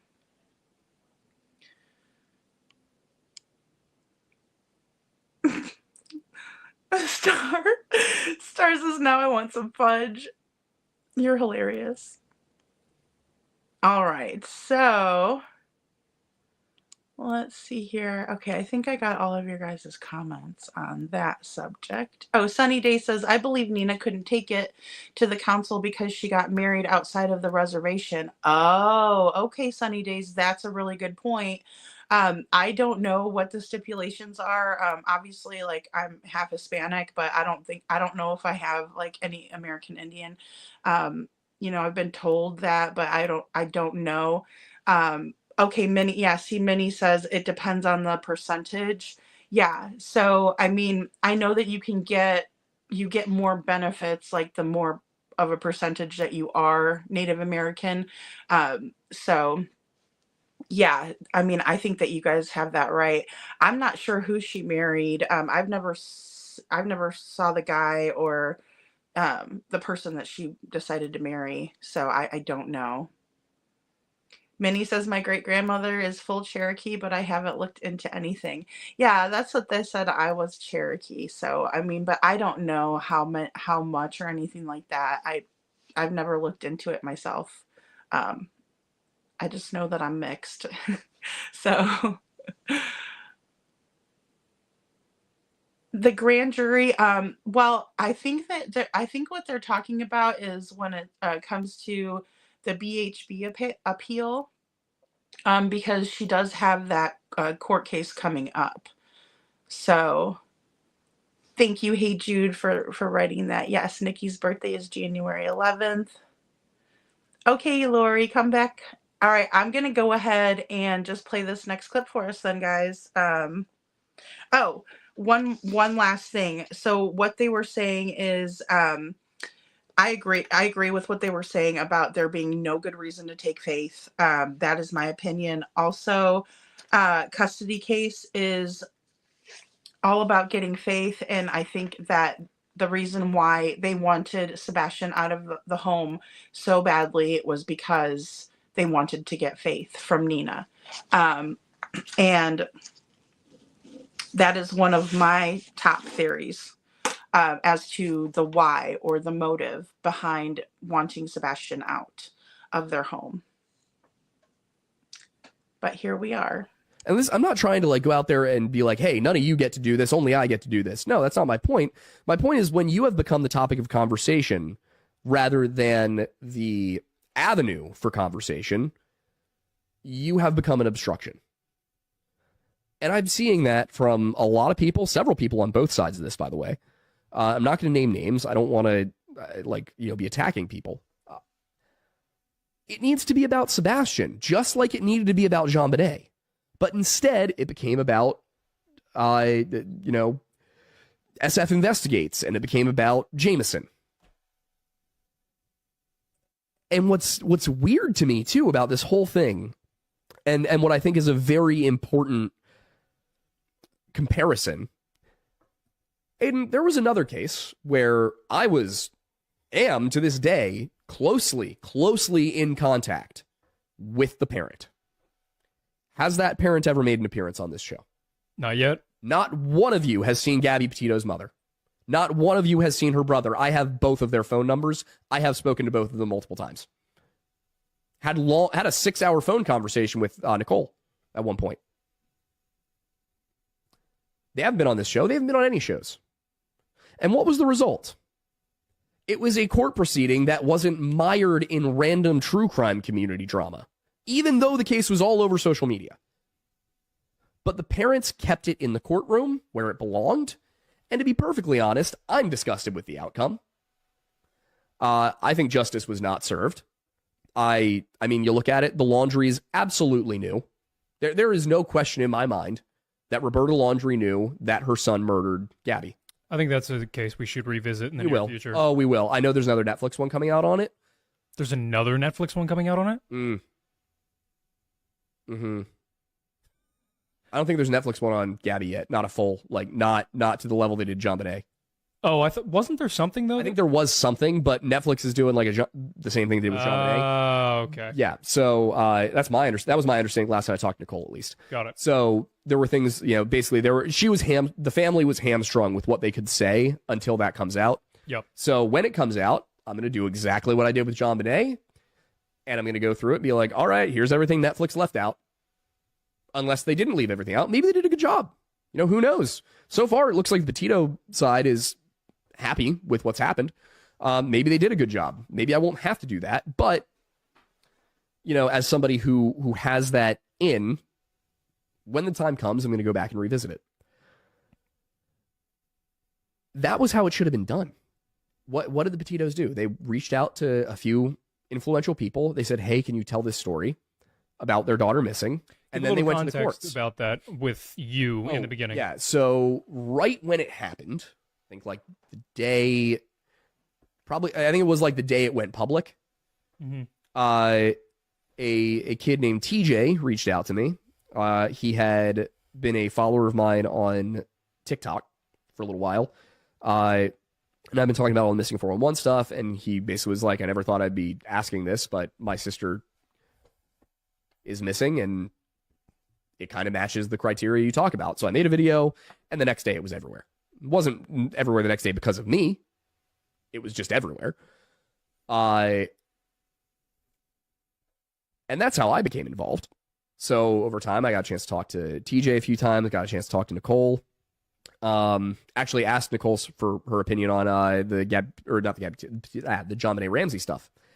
And that was it. Did she have a long phone conversation with me when I did our full video on it in November of 2022? Yeah, she did. Wasn't public. Wasn't out there for people to analyze and rip apart, and then she didn't go on another show and another show and another show and another show and contradict herself a whole bunch of times. There are ways to handle these things that allow people to do the hard-hitting journalism without turning it into a cesspit of drama. And I don't understand why, this far out, I don't get why I post about Sebastian. I post a 3-hour-long, heavily researched, fact-based documentary. And I've got people on Twitter coming at me saying, oh, you're biased. You work for Seth Rogers. I've never taken a dime from Seth Rogers. Not even in a super chat. Something's not right about the way this is being handled, and it's becoming very clear. And I think that at this point, it can almost be defined as a strategy. I mean, Chris Proudfoot successfully turned this case into a true crime YouTuber drama instead of an investigation into where his stepson is. I just,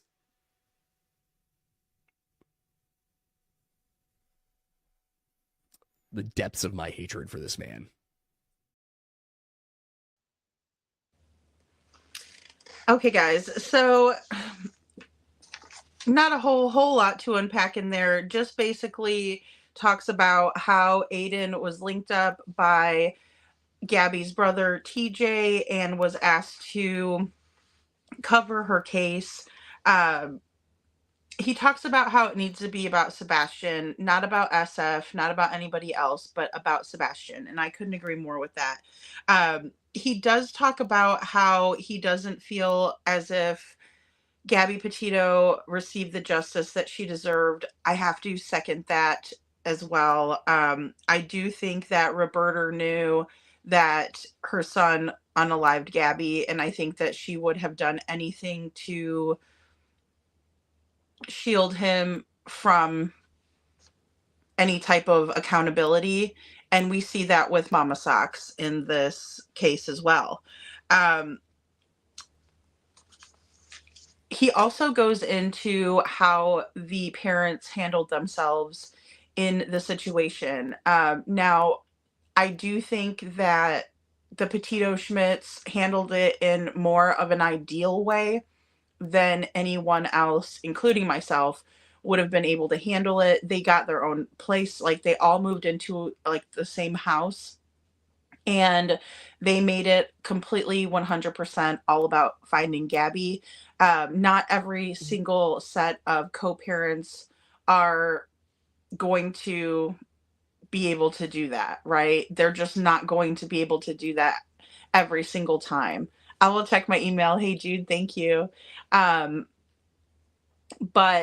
in the same regard, that doesn't mean that they have to go out and show out and start a whole circus shit show and fling mud at each other or anything like that.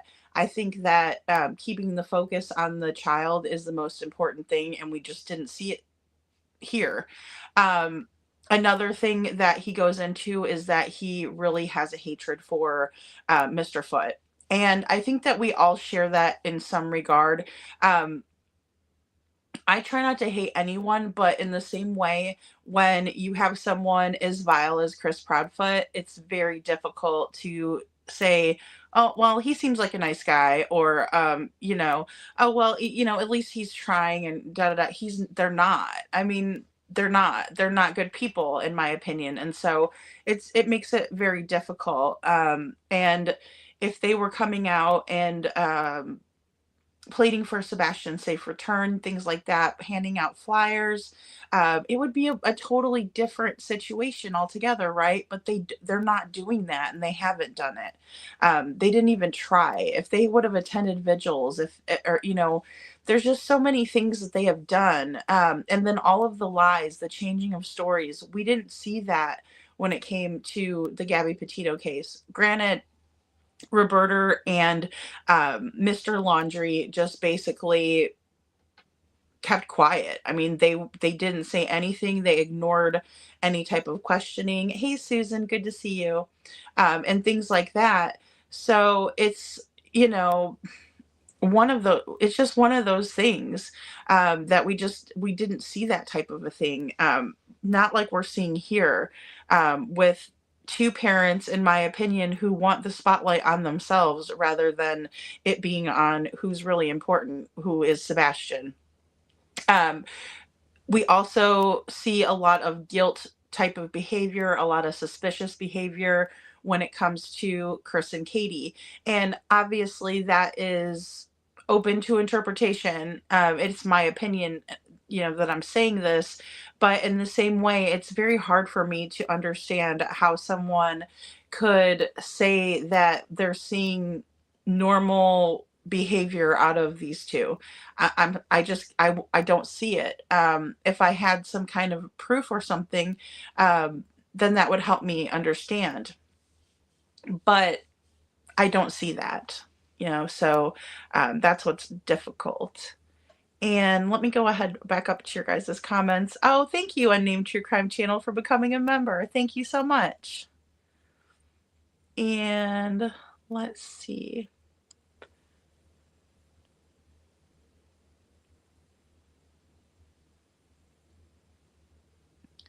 And Hey Jude says, in the JonBenet Ramsey case, the grand jury voted to indict and the DA wouldn't indict the Ramseys. True story. Sandy says, why didn't we hope that last month and the month before? Yeah, I haven't heard anything about that really, too much about it. So I don't know if they are convening. And I think I saw Star say that we won't know anything about it, which I agree we won't.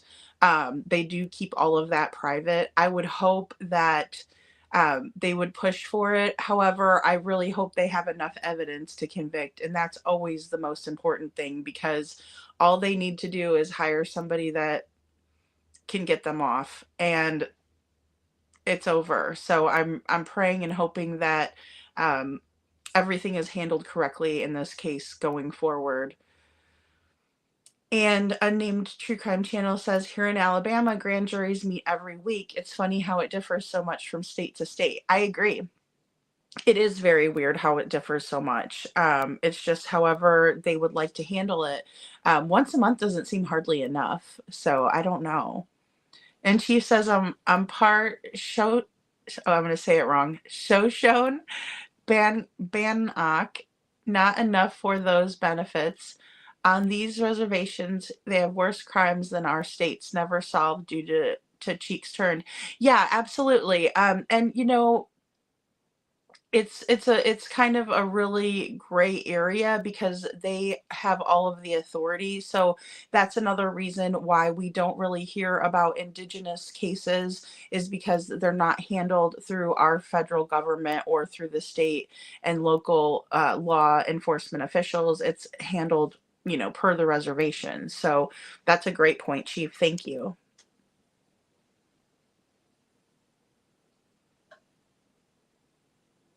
Gigi says, so if you point out the obvious, you're working for Seth. Yeah, good point. Yeah, or you're a mod for him or something like that. It's very strange.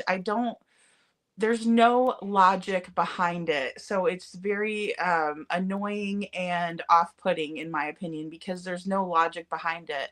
Again, most creators aren't mods for a whole bunch of different channels, as far as I know. I personally couldn't do it. I wouldn't do it. So Sandy says, the depths of my hatred for this man. Yeah, I think most of us can, um, you know, attest to that, unfortunately. And that's the thing about toxic people. They make us feel that hate, even when we don't want to. And so or even if it's not really like in our nature to, because it's just gets to the point of ridiculousness. Well, thank you, Gigi. She says, thank you for staying so focused. You're awesome. Well, you're awesome too. Thank you. I want a bumper sticker with that quote from Aiden. Me 3-star. Oh my goodness. That and don't make me pull your man card. Don't talk about my truck. Gigi says, don't hate. Hate breeds hate. I highly unlike it. Yes. Yeah, I agree. It is, it's just, it stinks because it's like, I know that, like, even Aiden, I know he's probably not a hateful type of a person. He seems like a very nice person. It's just that sometimes that toxicity will bring, it's like a transfer of negative energy when somebody's in a really hateful mood and they call you on the phone and they put all that onto you. It's like that negative energy transfer. You kind of feel icky afterwards, and it's like, well, I was in a good mood before this, and now I feel like and that negativity is on me. And I think that that's kind of what happens with toxic people, is they push and transfer that negative energy on other people, and it's just it's unhealthy. It's unhealthy and toxic. Oh, thank you. Thank you. Hey Jude. I'm gonna look at it once I get this other clip pulled up. Good to see you, Susan. Thank you so much. Yeah, because I didn't see anything on it. I thought you guys were talking about the BHB stuff, because I know that's kind of still up in the air and that sort of thing. So we need members' names, Minnie says. That's hilarious. I know. I don't know. I was thinking I need to do like a poll or something like that and see what you guys think. Cuz that would be really fun. Yes, welcome to the family. Hey Jude says. Has anyone been through the Navajo Nation? Did you feel welcome? I didn't. You can go through, get gas, food, and use the bathroom and get on the road and don't look back. Oh no, I've never been there. I've never been there. Um, like I said, I was born in Albuquerque, but I lived there only like till I was like 2 years old, and I lived in Chicago most of my life, and then Missouri, the other most.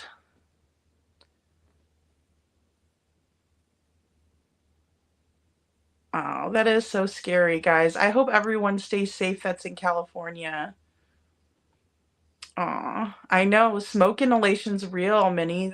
Yeah, that's hazard pay for sure. That's so terrible.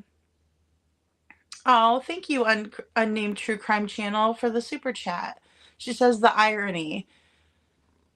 The YouTubers cover cases day after day, beg for parents to come on. Parents eventually come on, not knowing channel reputations, then use spectators, hang on their every word, blink, movement, and judgment. It's a vicious circle. I agree with that. I agree. None of us would really probably be aware of half of the things we do. I mean, I'll just tell you, just from watching like a video, like one of my lives and things like that, I'm my worst critic, so I'll like look and be like, oh, I shouldn't be doing that. I shouldn't be say like, I shouldn't say, I should, and you notice these things after the fact, right? But when you're in the situation, you typically don't. So I think that's a great point. It is ironic, and it's something where I think people do deserve compassion, especially when they're going through such a tough time, you know. Oh, thank you. Thank you, Gigi. That is very generous of you. Thank you. All right, guys, let's see. Trishy says, yes, so true. Your great grandma's part Cherokee. Hey, Jude, that's cool. That is really cool. I mean, everybody should be proud of like who they are and where they came from, I don't think that I like accents. Like if somebody has an accent, I want to hang out with you more because you have an accent. That's me though. I love them. I love them. And Karen Powers is here. Good to see you, Karen. This is a very interesting conversation this evening. Well, thank you. I'm glad you're here. The Path says, is the grand jury per county or for the whole state? Canadian here. Yeah, so the grand jury would be for the entire state. Of course, there is a federal level too. So they have state and federal level. Star says, I got Iroquois somewhere in here or somewhere in there along with the rest of my Heinz ingredients. Yeah, that's me, Star. That is me. That's so funny. Oh, yeah, that would be really neat, Minnie. She wants to take a course and learn the Cherokee language really bad. That is so cool. I think it's awesome to learn all different languages too. I wish I could. Goodness sakes.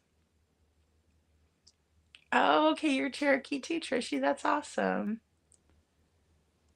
I know. I know. Well, I do it on my phone, and then I have like a tripod, so it's a little bit awkward. And I need to get a computer. That's my whole deal. I'm just trying to figure out if I want to do like all iPhone stuff or like Apple, or I don't know. It's always a struggle because I have Apple phones, but then again, like it's more compatible if you use Microsoft products. So, yeah, it's oh, Duolingo. It has languages even lesser used. That's cool. Oh, okay. Cherokee in Tennessee is predominant. Wow. All right. I did not know that. I know I need to get a pro setup, right? Exactly. Exactly. In Tennessee is derived from original Native Americans. Okay, very neat. I did not know that. You guys are teaching me something tonight because I had no idea. My accent is jacked up, half California, half Alabama. Even Siri doesn't understand me. That's so funny that you say that. Untamed or unnamed true crime channel. And the reason is because when I moved to Missouri, people were like, "You have a really thick accent." And some people would ask me if I was from like Jersey, like even as far up as Jersey. And then when I would go home to Chicago, people would be like, "You sound like you're from the South." And then, even now people say I have like a half half and half going on, which, it just tells you, it kind of tells you where you've been, I think, too. So Minnie says it's so funny meeting people out here who are from the South. Hubby just lets us talk and talk. Aw, that's cool, Minnie. Yeah, I talk to everybody. I'll talk to the person at the convenience store. Sadly, no Cherokee, but just Navajo. That's cool. I think that's really cool. Green hearts for Sebastian. Thank you, Lori. But let me get on the phone with family back home. LOL, it's gonna come on thick. Yeah, absolutely. Absolutely. I agree, Minnie. That's so funny that you say that. Cause yeah, I mean, and then here, there's just all different types of people, a lot of snowbirds. So there's a lot of people from just kind of far up east is kind of how I would say. But I love all people. I really do.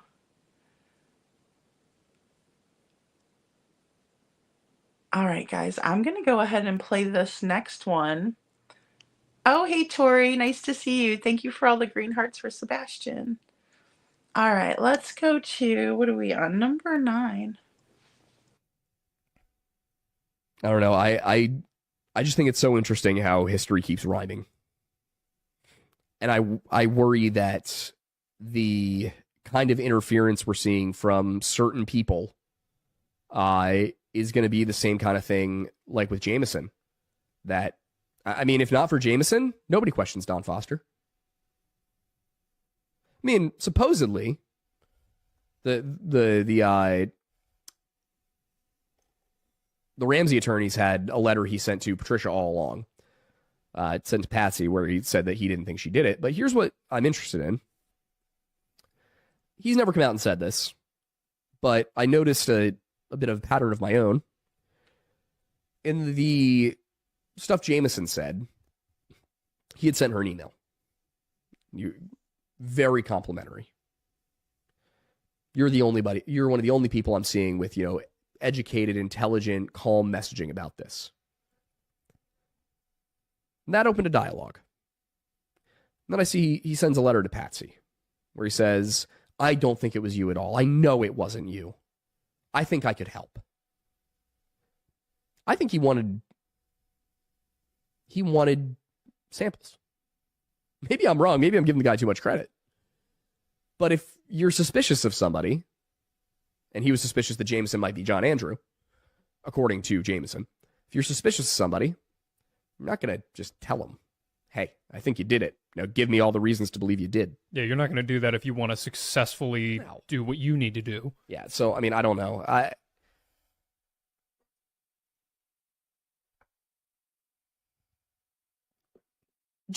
gotta say, just off the "I have all of these documents and I'm not sharing them" thing alone, Jameson, you're a bad person, and you should feel bad. Also, writing a play, you're weird. That was a weird thing to do. Stop being strange. Like, turn over what you've got. Show us the transcripts. Show us the documents. Show us the analysis. Whatever it is, you're not implicated. I gotta say, I'm surprised that you think Jameson actually has the stuff they say they have. If they don't, it would be great for us to know that this person is completely unreliable and not just spotty. Yeah, that's a public call out right there. If you got this stuff, show us. Or you're active on Reddit. I know you're still here. Because that's something like 15 days ago. And there's no good reason not to share it at that point. There isn't. I mean, if you've got 30 pages of a transcript with Burke Ramsey, the police conducted that interview. The police conducted this interview with Burke Ramsey. 30-page interview. You've got him. Burke Ramsey's never been arrested. What are you afraid of me reading? What's in the transcript? You said that there have not been any mentions of this interview anywhere else? There are. I just hadn't come across them yet. Got it. Oh, that's right. In Kohler's yeah. book, you said there was one, because I was going to say, it was like, are we even sure this interview actually happened? It did actually. That was my thinking, too, as I saw it. I was like, I have found nothing about this. It happened. Just nobody's ever released the full transcript. It's shocking to me, considering... I get why Kohler didn't, because he's law enforcement. Jameson's just a person who has a very inflated sense of her self-worth. But so, when were the first interviews with John and Patsy? April 30th. So 1997. How'd they manage to get an interview with Burke? So according to Kohler, it has to do with the Department of Social Services. I see. I guess that as part of the procedure when a child dies in the home, the surviving children are separated from the parents and from the other family members. And I guess that due to the nature of the crime, maybe they didn't need permission from John and Patsy to conduct the interview. They might have had it, but they might not have needed it. And then arguably the only reason that John and Patsy agreed to the interview with Dr. Susan Bernhard 2 weeks later, was because if they didn't agree to it, Child Protection Services could come in and say, hey, he's our kid now. Interview him. So by allowing the interview, they were able to ensure that they had some demands met, such as he's not allowed to be interrogated by a police officer. It has to be a psychiatrist or a psychologist. But what I want to know is, why not, if that transcript does not suggest Burke had something to do with it, why are you not revealing it? Why are you just being cagey about it? Why are you telling me what is and isn't in it? It seems very, very sketchy to me. I maybe I'll make a list. Maybe I'll leverage our community. We got a lot of people in that Discord. Mm-hmm. Maybe I'll leverage our community and say, hey, I need you to comb through all of Jameson's Reddit posts. I need you to tell me what she says she has, what she says she refuses to release. Maybe instead of just sitting here going, I'm frustrated, maybe we should do a video on all the things Susan Bennett refuses to share with the rest of us. Okay, guys. So again, in this case with JonBenet Ramsey, initially they were, of course, looking at the parents. This happened inside their home. Later on, it became a major point of speculation whether the brother, Burke Ramsey, had anything to do with JonBenet's passing. So there's allegedly a letter that was sent to Patsy or Patricia Ramsey, basically saying that he thought she was innocent. I personally think that Jameson sounds like a troll, although I think that she may have been given some weight in certain situations and maybe some documentaries, and perhaps maybe just in the case as a whole. I've never heard of this person, but they definitely sound like a troll to me. The first interview with the Ramseys took place on April 30th, 1997, and there was DFS involvement. It was part of the procedure since JonBenet did pass away in the home, and so they wanted, they basically wanted to know what was going on in the home and to separate the children and things, the remaining child in this case, and the home. So very, very, very similar to this case, although there wasn't another child in the home. But it just seems like it was very much mishandled from the beginning. And then, of course, once it's mishandled, it's hard to backtrack. It's hard to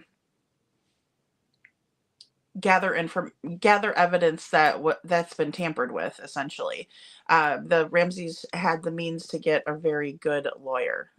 So yeah, I mean, there's always that.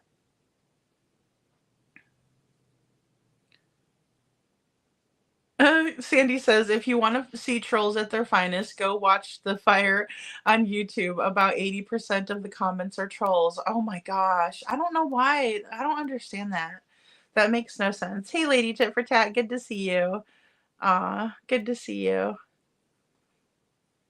Jude. Hey, Jude says, I'm married a Czechoslovakian and I can't spell it. That's so funny. Oh my goodness. My old man ain't even got half a shit to give. Oh my god, that's hilarious.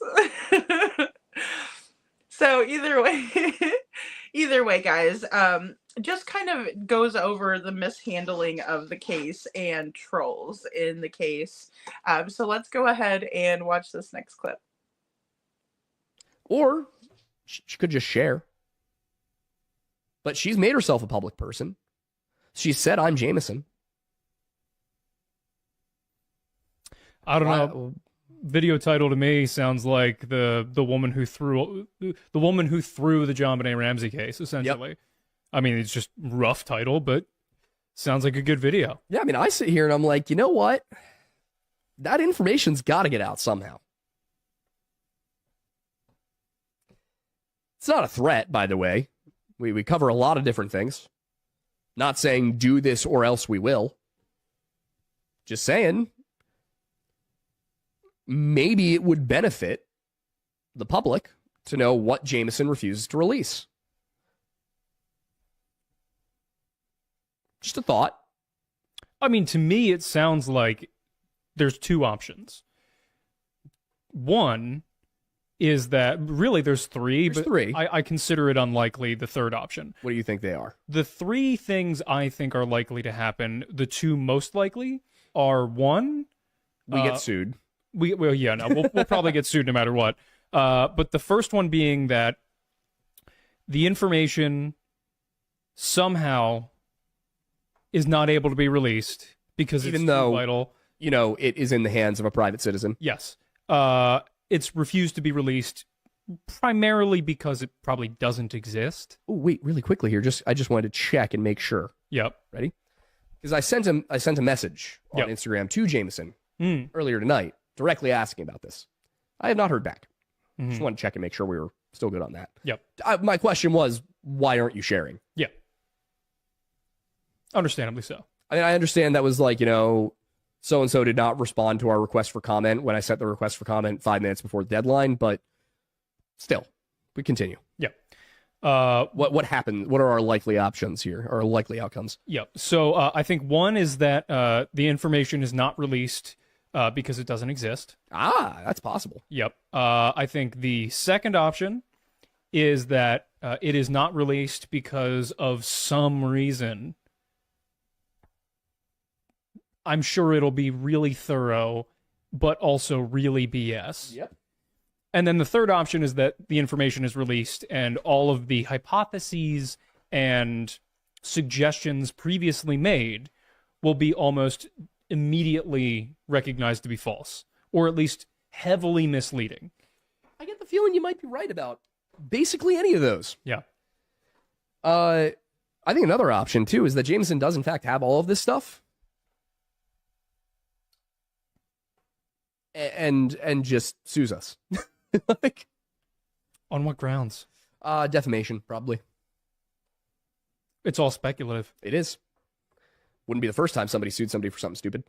But no, a lot of money to waste on a lawsuit. It is, but this is a woman who wrote a play about the murder of JonBenet Ramsey in which she is somehow a character.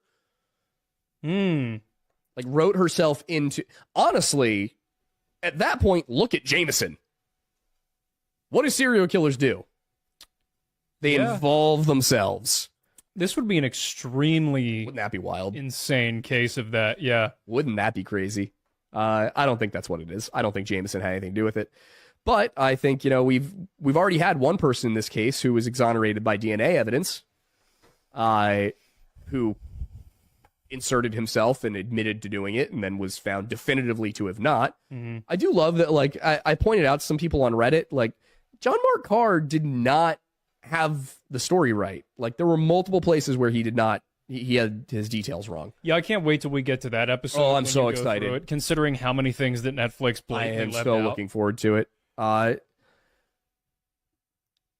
a film person, it pains me. It pains me to say that about Netflix because I know people who've worked there. Mhm. There are a lot of great people who work there.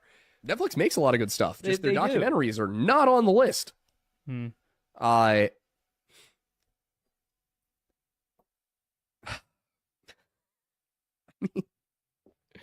The people involved, just the subculture that's kind of sprung up. I've talked to some good people on the Intruder Did It side, but there's also some who just their whole goal is, I want to be right.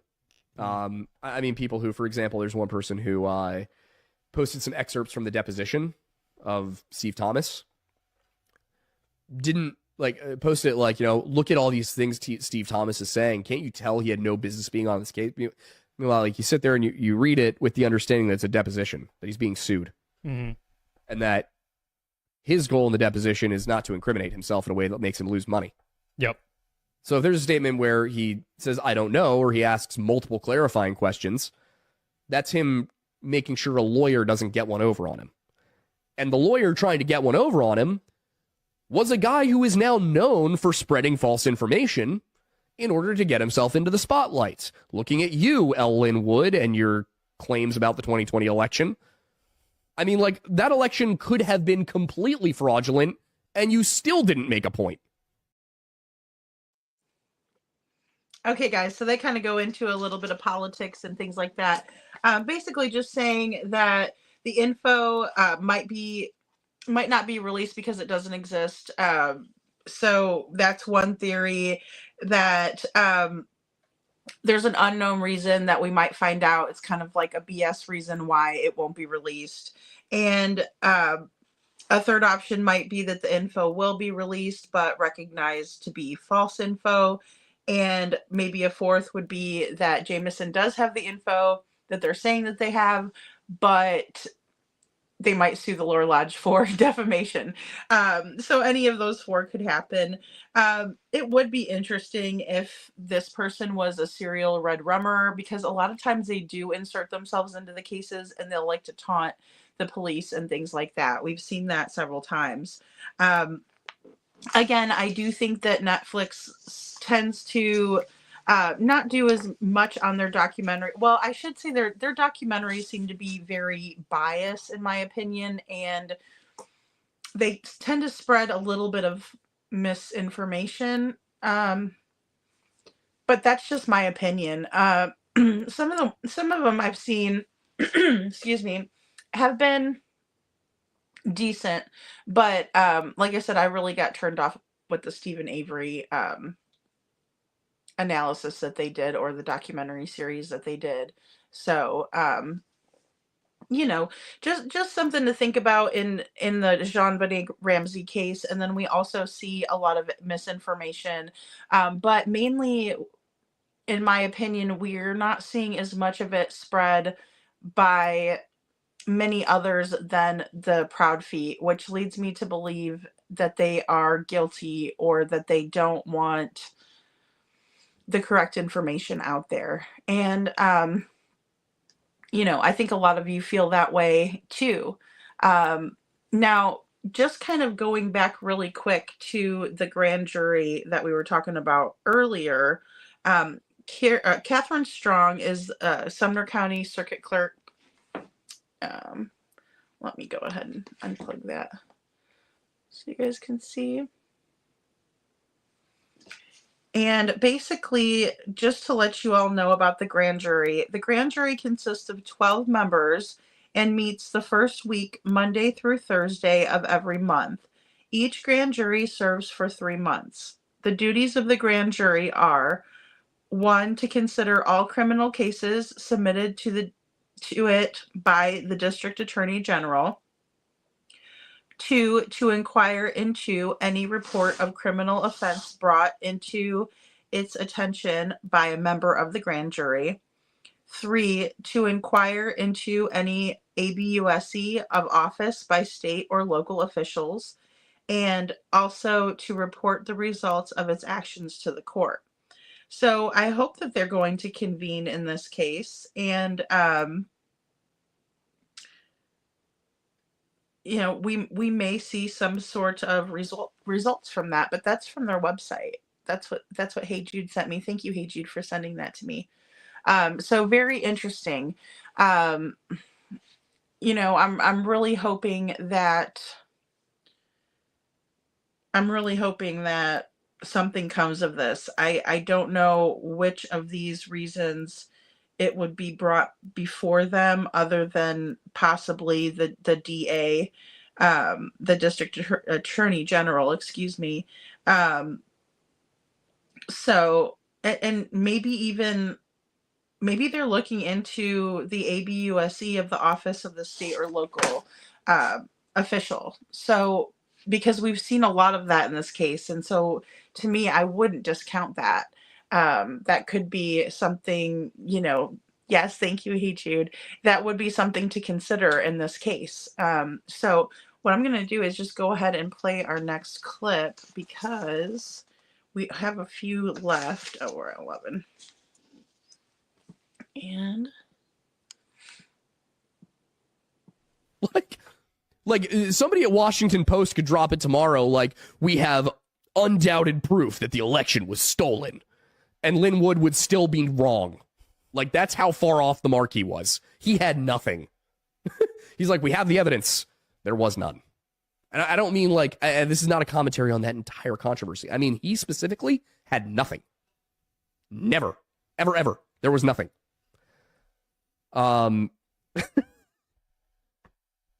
And yet, somehow, we're still parading this guy's deposition around in the John Bonet case like he's somebody we should listen to. Well, because people don't do their research or their due diligence. Yeah, it's so frustrating. I mean, there have been things I've been wrong about in this case, but I've been coming out and admitting them as they happen. Because that's less embarrassing than trying to hide it and people finding out later. Yeah. Like, I'd rather be embarrassed right now, right after I made the mistake, rather than 20 years from now when I have a legitimate career. Yeah. Well, because also, like, acknowledging when you're wrong only positively affects your career. Mm-hmm. If you figure out that you're wrong and you say, oh, my bad. What do you remember JFK for most? I mean, other than that one thing. Other than that one thing. Well, there was also the element of him wanting to get rid of the CIA and that too. 1,000 people. All right, let me put it this way. What was the thing they hammered into our heads about JFK in high school? He was Catholic. Okay, apparently we had different high school experiences, because for me, it was he owned up to the Bay of Pigs. He said Bay of Pigs was a disaster. It was his fault. He was sorry.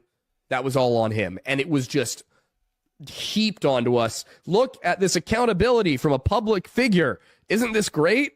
Pay no attention to the fact that it never happens anymore. Like, do you know how baller it would be if George Bush got up there and he was like, now listen. Invading Iraq was a little bit of a mistake.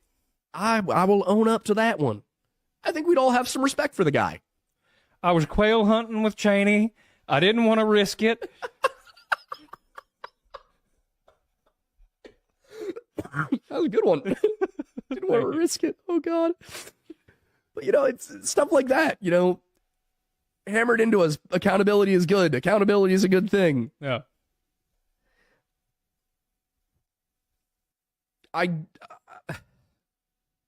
Well, nobody has accountability anymore because it affects their bottom line. Yeah. Well, that's what gets me with Jameson. What's your goal, dude? Or dudette, I guess. What's your plan? What's the point? Why aren't you sharing? What is in it for you if it wasn't the family? What is in it for you if it was the family? Psychologically? I don't, maybe, yeah. Oh, no, but psychologically it makes... thing? Oh, I think it makes perfect sense. Because the moment she gives away the information, she's no longer special. That's true, yeah. And has no longer any voice point. in the matter. It's a very good point. Yeah. Yeah, I mean, it kind of seems like a situation where you had somebody who was on Web Sleuths in 1998 or like 1997, I guess, who saw the opportunity to maybe have her 15 minutes. And when she didn't get it, started doing everything in her power to hang on to it. Yep. So I'm convinced from everything that you've said tonight that she has none of the information, that none of it was ever even remotely given to the public. But because it was never given to the public, she's confident in being able to say she has it because no one's ever going to get access to it. that is possible. Yeah. I mean, I'll tell you this, somebody ever sends me a confidential file and is like, and I look at the file and I go, oh, this could crack the case if the public just knew about it. That file is going on the internet.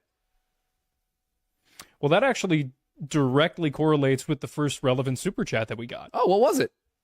That super chat was from Anonymous13 for $1.99 saying, are you guys open to or allowed to share case files? I mean, in the case of Tommy Booth, I would ask for the sole reason that I have respect for his parents. I mean, like individual to individual, if I had case files, yeah, probably. If it was something like that, I might ask for permission before posting it publicly, though. Yeah. But yeah, I mean, if I have case files and I think that they could help, my goal is I want more people to be aware. If something happened, I want the most people possible to know about it.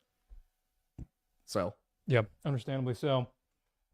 Yeah, Kellen made a point about how unusual it is to have cameras inside but not outside. Weird. Yeah. Also super weird that somebody who works for Brinks installing those cameras doesn't want to talk about them. She should know the ins and outs. She should know everything about them. Every case that we cover that is in relation to the parents or step-parents, whoever is relevant, being suspects versus not, the biggest difference is who they talk to first, in the sense of, do they talk to and cooperate with the authorities prior to the media, if the media at all, or do they go running to the media first? And specifically, if they do go into the media, how they react to questions and what kind of information they provide and what the focus is. Because anytime anyone is cagey about anything, it already begins to be suspicious. And anytime people generally seem to not be guilty, whether in the moment or later after the fact we find out it definitely wasn't them. Yep. Extremely forward, extremely upfront, really nothing held back unless it was something completely irrelevant to the case. It's almost like, I would never use this in a courtroom, but people with nothing to hide typically don't hide it. I mean, the Ramseys were dodging the police before the police even intimated that the Ramseys were suspects. And they said they were doing it on the advice of their lawyers. What did the lawyers know? I mean, it's December 26th. It's the day this happened. And your lawyers are telling you don't say anything to the police. Anything, not make sure we're present. Just don't say anything. And that's a key point. And then fighting it for 4 months. I think it's also a key point to recognize is, like, it's not bad to have lawyers in the room with you, because there are great police officers and cops out there, and there are not so great police officers and cops out there. And there are people who want a case closed more than they want the right person behind bars. True. So especially in those instances, it's important to have your lawyers there so a lazy detective doesn't incriminate you because they don't feel like doing this job. The problem is that depending on how well you know your local area or not, it's almost impossible to know ahead of time what kind of law enforcement you're dealing with. So it's a safe bet to have them there. Never talk to the officer who's arresting you, but talk to the cops with a lawyer. That, I mean, time and time again, in every case I've seen, that has been the best advice. Like, cops show up and they're, interviewing day of, you're like, I'm sorry, I just want to make sure I have a lawyer present. They're like, okay. They might look at you suspiciously, but if you then go into the interrogation room with your lawyer and your lawyer sits next to you and tells you which questions to answer and not answer, a little harder to claim you didn't cooperate. They didn't cooperate. I mean, And by that, you mean the Ramseys. yeah, the day of, they are answering questions, but then contradicting themselves. They are trying to get on flights to Atlanta. They are, as we find out later on, lying about their movements on the day that things happened. Nothing about the Ramseys screamed innocent. Everything screamed guilty. So there was a very good reason to be investigating them, especially when the FBI comes in and says, hey, it's almost always the parents in cases like this. The FBI said that the first day. And when you think about it, had the Ramseys just gone in on December 27th and sat for those interviews, the police knew nothing on the 27th. Nothing at all. If the Ramseys gone in on the 27th, cops would have asked them a whole bunch of questions, and then they probably would have gone home, and the cops would probably have moved on. Or who knows? Maybe they would have picked up on something. Maybe later on they'd have come back. But the immediate story wouldn't be the Ramseys avoided the police. You wouldn't have somebody nearly 30 years later sitting here going, all of the evidence points against them, and if they had just talked to the cops at first, I wouldn't be so suspicious. I legitimately, if the Ramseys had gone to the police, very first day, walked in and said, hey, I'm ready for my interview. Here's my lawyer, but I'm ready for my interview. I'd have been like, oh, that makes sense. That's what you should do. Instead, they spend about 5 months, really. 4 months, January, February, March, April. They spend 4 months insisting to the media that they're cooperating, and then they turn around and they avoid the police.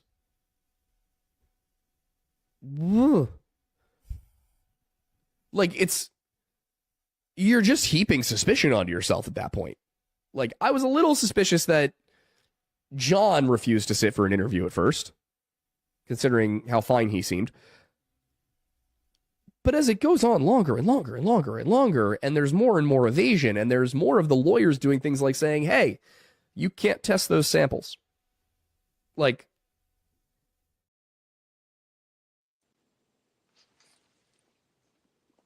Okay, guys. So basically, they kind of go into some comparisons in that last clip, but just going back to the first one. So people love accountability. It gains respect for them. So when people are honest and they hold themselves accountable and they just come out and say the truth, it really goes a long way, in my opinion. And so I thought it was funny that long-haired Aiden says that accountability affects their bottom line, and that's why we don't see it very often nowadays. And I do agree with that. I think that people would rather not tell the truth and dodge the accountability, but really at the end of the day, I think it is probably the best practice.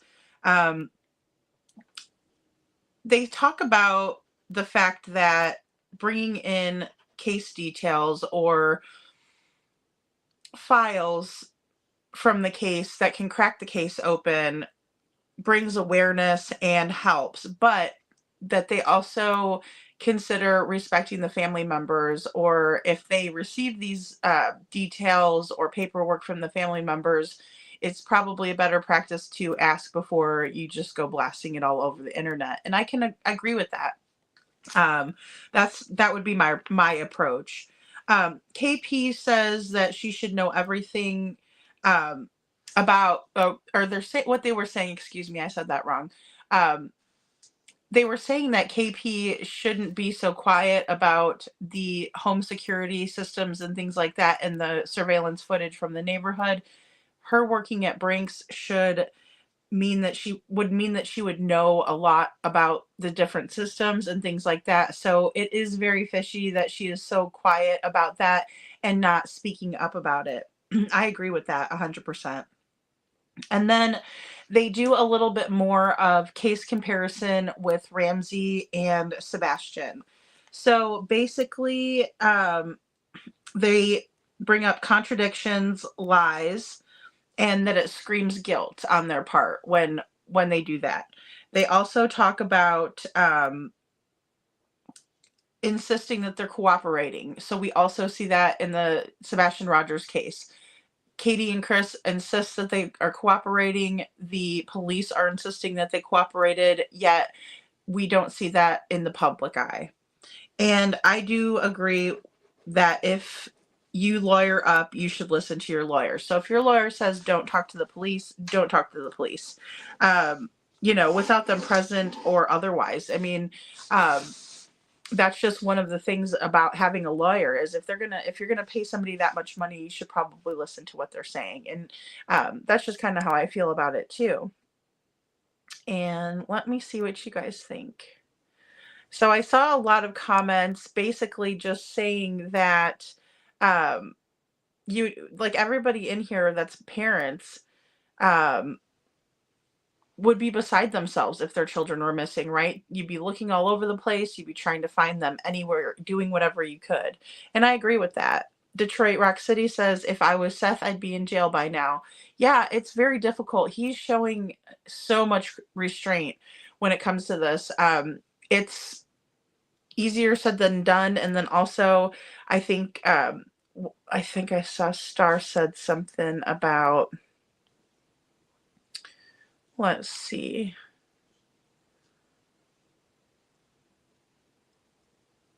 Yeah, so if Seth is controlling himself, it's likely because he wants to be there for Sebastian when he's found it, in Star's opinion. And I agree. I think that's really the only thing he can do. But I think you're right. It's just maddening, and I feel the same way. I feel like it would be something that I wouldn't be able to control myself, and I find that Seth controlling himself is very, he's doing the right thing. He really is. He's doing the right thing.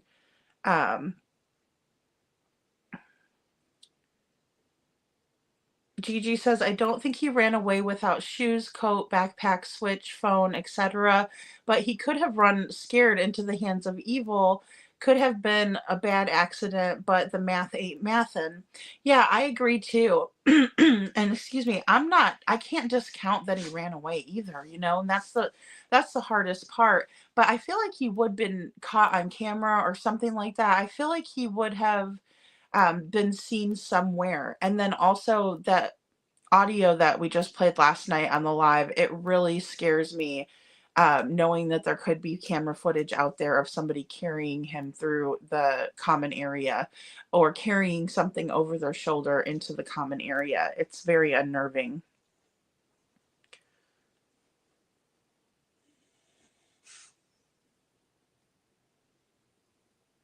All right, guys, I'm going to go ahead and play this very next clip because I have a couple of more for us here and I don't want to get too behind. So let me go to 13. I mean, I'm reading through the interview they gave on the 1st of January, 1997. A little sneak peek of next week's video. John lies within literally the first 30 seconds. Really? Yeah. One of the first things that they say is, Brian Cable asks, hey, why did you decide that you wanted to sit down and be on TV now? And John says, well, we've been totally isolated for the last 5 days. They were staying with friends and family the whole time. They weren't isolated. They could have walked in and talked to the police at any time. They could have walked out and talked to the media at any time. They were staying with friends. They were staying with family. They weren't isolated. In no way does the term isolated describe their situation. And then he goes on to say seconds later that, everyone's been there for them. Family, friends, coworkers, everyone's been so great. They've all, people have been sending us letters. People have been coming by to visit. But so you open with this appeal to emotion. We've just been so lonely and isolated after our daughter passed away. And seconds later, you're talking about the outpouring of support and how everybody has made you feel so warm. How do you, it's so obvious that they went into it with okay, we need to present ourselves as sympathetic, as mourning parents, as victims, da-da-da-da-da. And that was apparently all they thought ahead. Because they contradict themselves the very next moment. There was another thing I'm trying to remember what was it. It was from the interview. Oh, God. I even had it highlighted. I can pull up your You notes. if can, want. yeah. Go ahead, pull them up. I'm trying to remember what it is. It's like on the tip of my tongue. Tip of the tongue, the teeth, the lips. Yeah, if you want to jump an A right there, and then the CNN interview. Hey, we gotta. Yeah, this is very zoomed in. Yeah, should be somewhere in there. CNN interview. Take a look. Isolated, totally isolated for the last 5 days. As at this, we were fortunate. Well, we were fortunate from almost the moment that we found the note to be surrounded by friends, our minister, our family, our doctor, a personal friend of mine who is an attorney, and we relied on their guidance almost from that moment and on. My friend suggested it would be foolish not to have knowledgeable counsel to help both us and with the investigation. Oh, to both help us and with the investigation. Got it. Okay. Yeah. There's the one right below that. Okay. John saying, not because we're angry, but because we have got to go on. Yeah. Your daughter was murdered in your home 5 days ago. Your emotions are not angry. No, it should be furious, seething, cannot wait to find the monster who did this. Yeah. Like a variety of things, much greater than anger. It's a very interesting thing they do throughout the investigation, by the way. They'll say, we're not angry. Like, we just want to move on. We just want, first of all, if my dog was murdered 5 days later, it wouldn't be, I'm not angry. I just want to find who did this so I can move on. It would be, I'm furious and I want to find who did this so I can string them up. Like, and there's another thing is throughout that interview, they leave out details about the crime that if you knew those details at the time, you would have been looking at the screen going, what do you mean you're not angry? Yeah.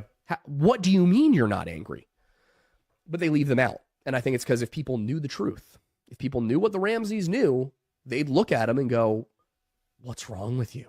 There's another interview later. There's a pastor. I think this was like a couple of years later. A pastor who's talking to him. Because, they always make these appeals to, we're a good Christian family who doesn't believe in charity. Just want to... Mine's real. Sit down with a pastor. And he's like, after this conversation, I will probably have questions from other pastors that are, should I let these people into my church or these good people? Like, what do you think? And I have to ask you that question, what should I tell them? Like, he's basically trying to prod them into giving him a reason. Give me something that I can say that will make you guys look innocent to the Christian community. And John Ramsey sits there and goes, well, I mean, even if we were murderers, would we not be welcome in the church? Patsy's like, isn't the church a place for, sinners and for the idea that the church is a hospital for sinners, not a clubhouse for the faithful. It's that concept. Got it. Okay, so that was really interesting, that last piece there. So I kind of want to go over that. But first, I wanted to say goodnight to Hey Jude. So hopefully you get some rest, Hey Jude. Thank you for being here. And going back, do innocent people come up with a game plan? So it made me wonder if I was innocent of my child being unalived in my own home. Would I be coming up with a game plan, or would I just be going up there genuine and truthful?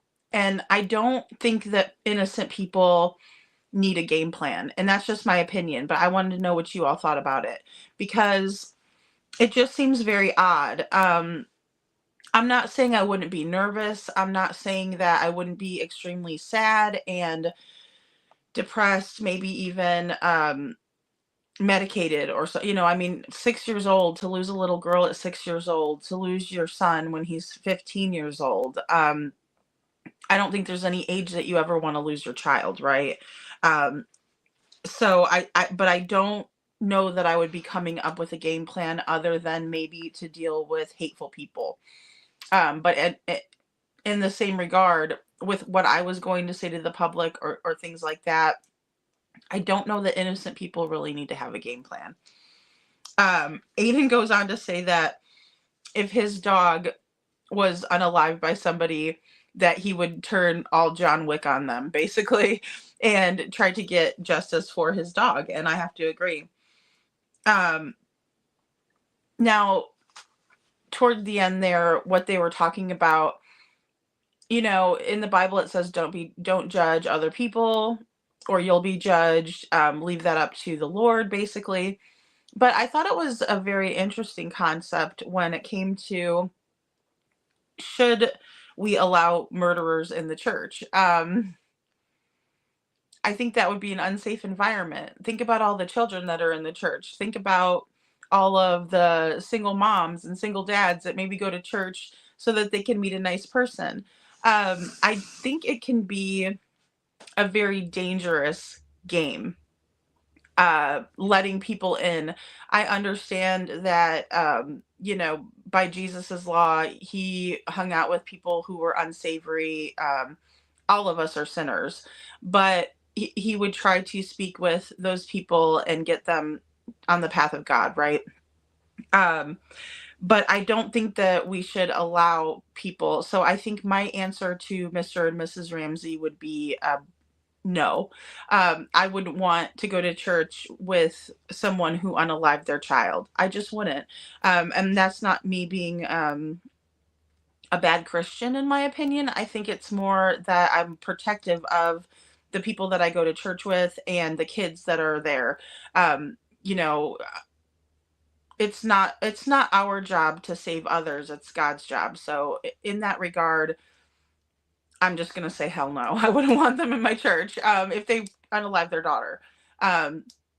Same thing with people when it comes to Katie taking Faith to church. I'm sure people were like, what in the world is going on right now? I mean, maybe there were people that were supportive of it. In my opinion, it would mortify me.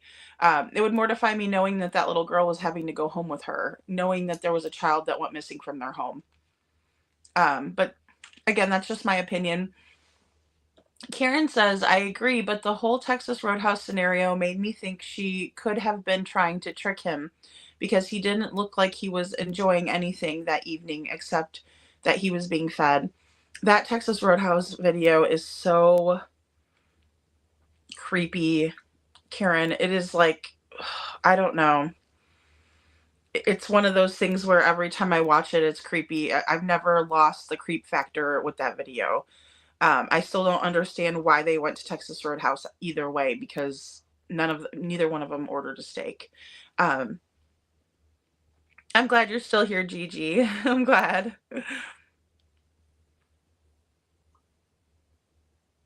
Gigi says, Karen, that was a missing puzzle piece for me. There are many more. Absolutely. I think that it raised a lot more questions too. The Texas Roadhouse video did for me. Absolutely.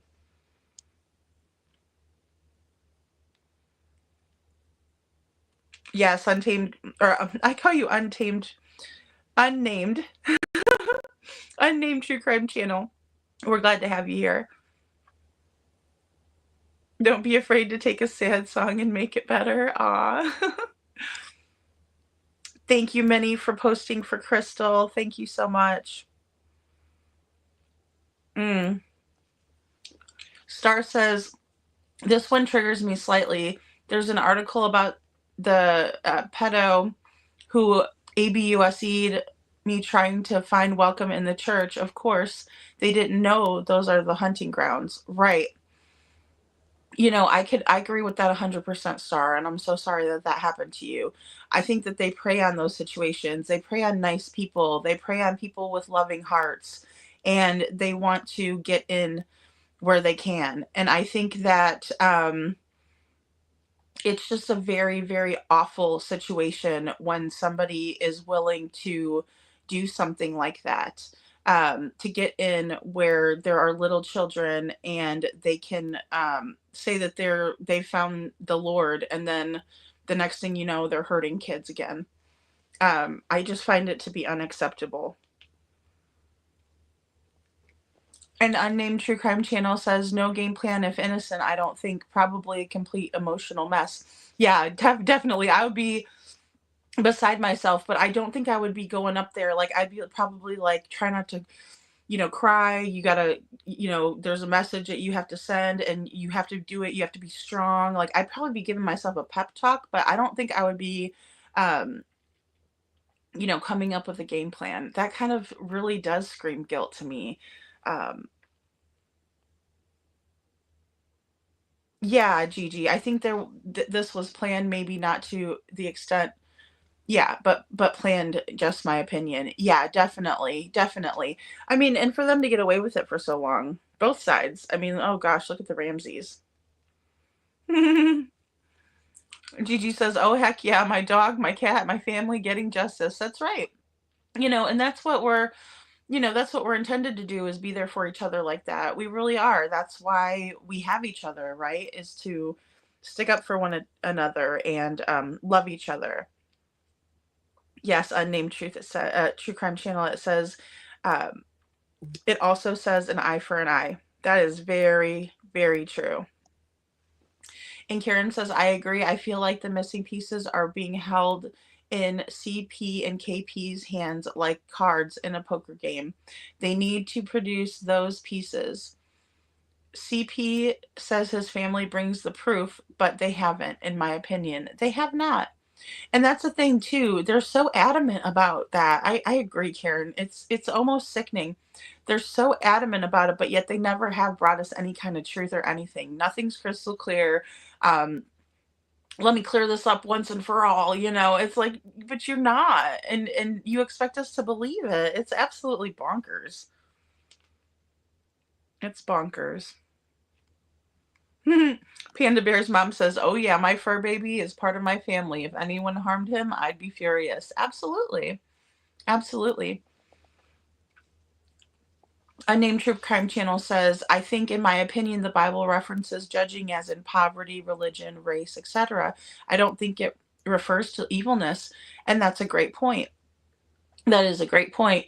That was like the first thing that I thought of when I was kind of pondering this concept, right? But before, when I was putting this together for you guys, I was like, I get what they're saying, but then also it's almost like a manipulation tactic for real, because it's like, well, what do you mean we can't go to your church anymore? What, even if we are murderers, it's not up to you to tell us that we can't come to your church. And I beg to differ. I beg to differ.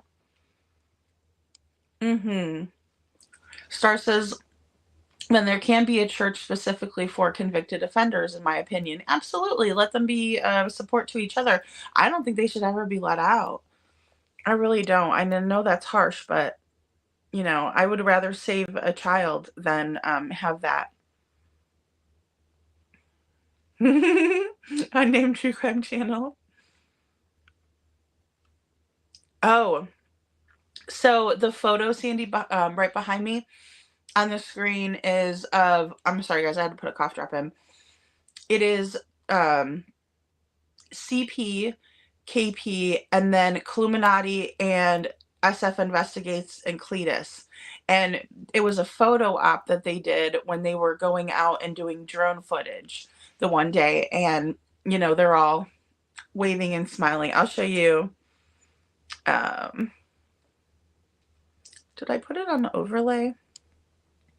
Oh, I didn't put it on the overlay.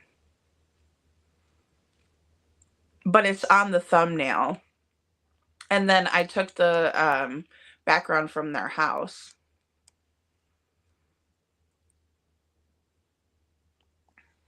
And Karen says, I thought Green Hoodie was a guy, then a gal, and then that PI claimed Green Hoodie guy.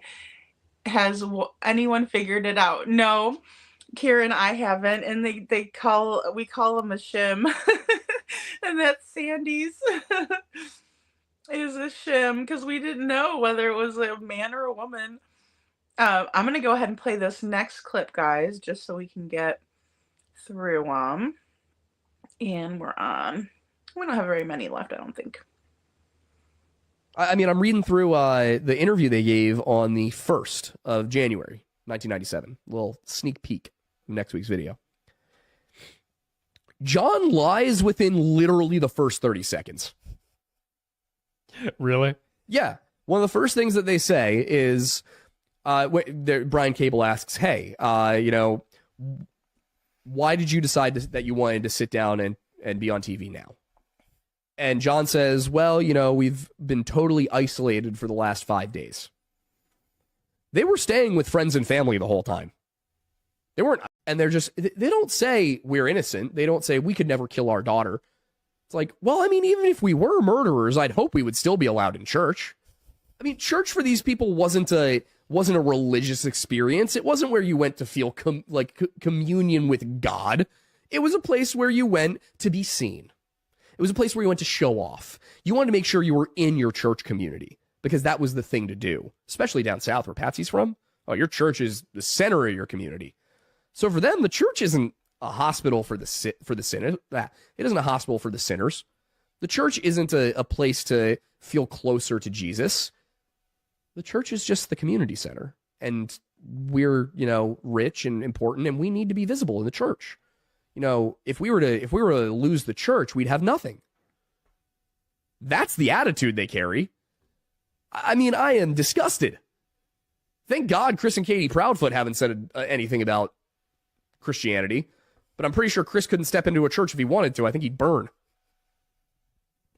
It is shocking to me just how frequently this pattern comes across in not just with people involved in these kinds of criminal cases, but just societally as a whole.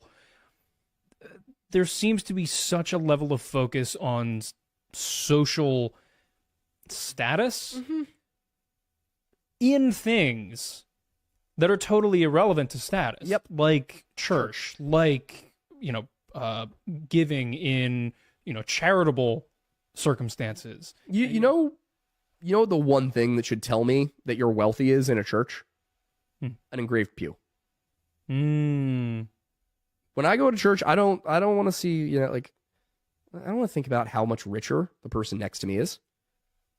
First of all, that's not the point of Christianity at all. But it shouldn't be a place where you're being seen. That's not the goal. And yet, what did the Ramseys do for that memorial service? Their PR team made sure that the church was perfectly set up for the news crews. Instead of going out the side door, they would have typically gone out for a memorial service. Oh, they had they took advantage of all the parishioners. They took advantage of the congregation. They took advantage of the priest. They told the reverend, it's like, he's like, all right, let's form up, a corridor for the family to, so that they can get out to their cars safely, their motorcade that's out there, motorcade of luxury cars to take them to the airport, so that a private jet could fly them to Atlanta. And so all of this is planned. There's going to be a corridor made of people. It's going to be this beautiful thing. And then their PR person told the media, told them exactly where to be, exactly when to be there. Because it was all a setup. It was all to portray the grieving family. All along. There was nothing real about Patsy Ramsey. She'd been fake since the moment she was 13 and decided she wanted to be a pageant girl. I mean, everything in her life at that point, if you can look at her, you can listen to her talk, you can listen to her mom talk, everything in Patsy's life was pageantry. The whole thing through and through, from the beginning to the end. And I mean, there's some disgusting stuff from Steve Thomas's interviews with Nedra, where it's talking about, you got to start him young, otherwise they'll never be able to catch up. That's why John, and seeing Patsy's like, no, John Bonet wanted to do it. Yeah, when I was 4, I wanted to be a pirate.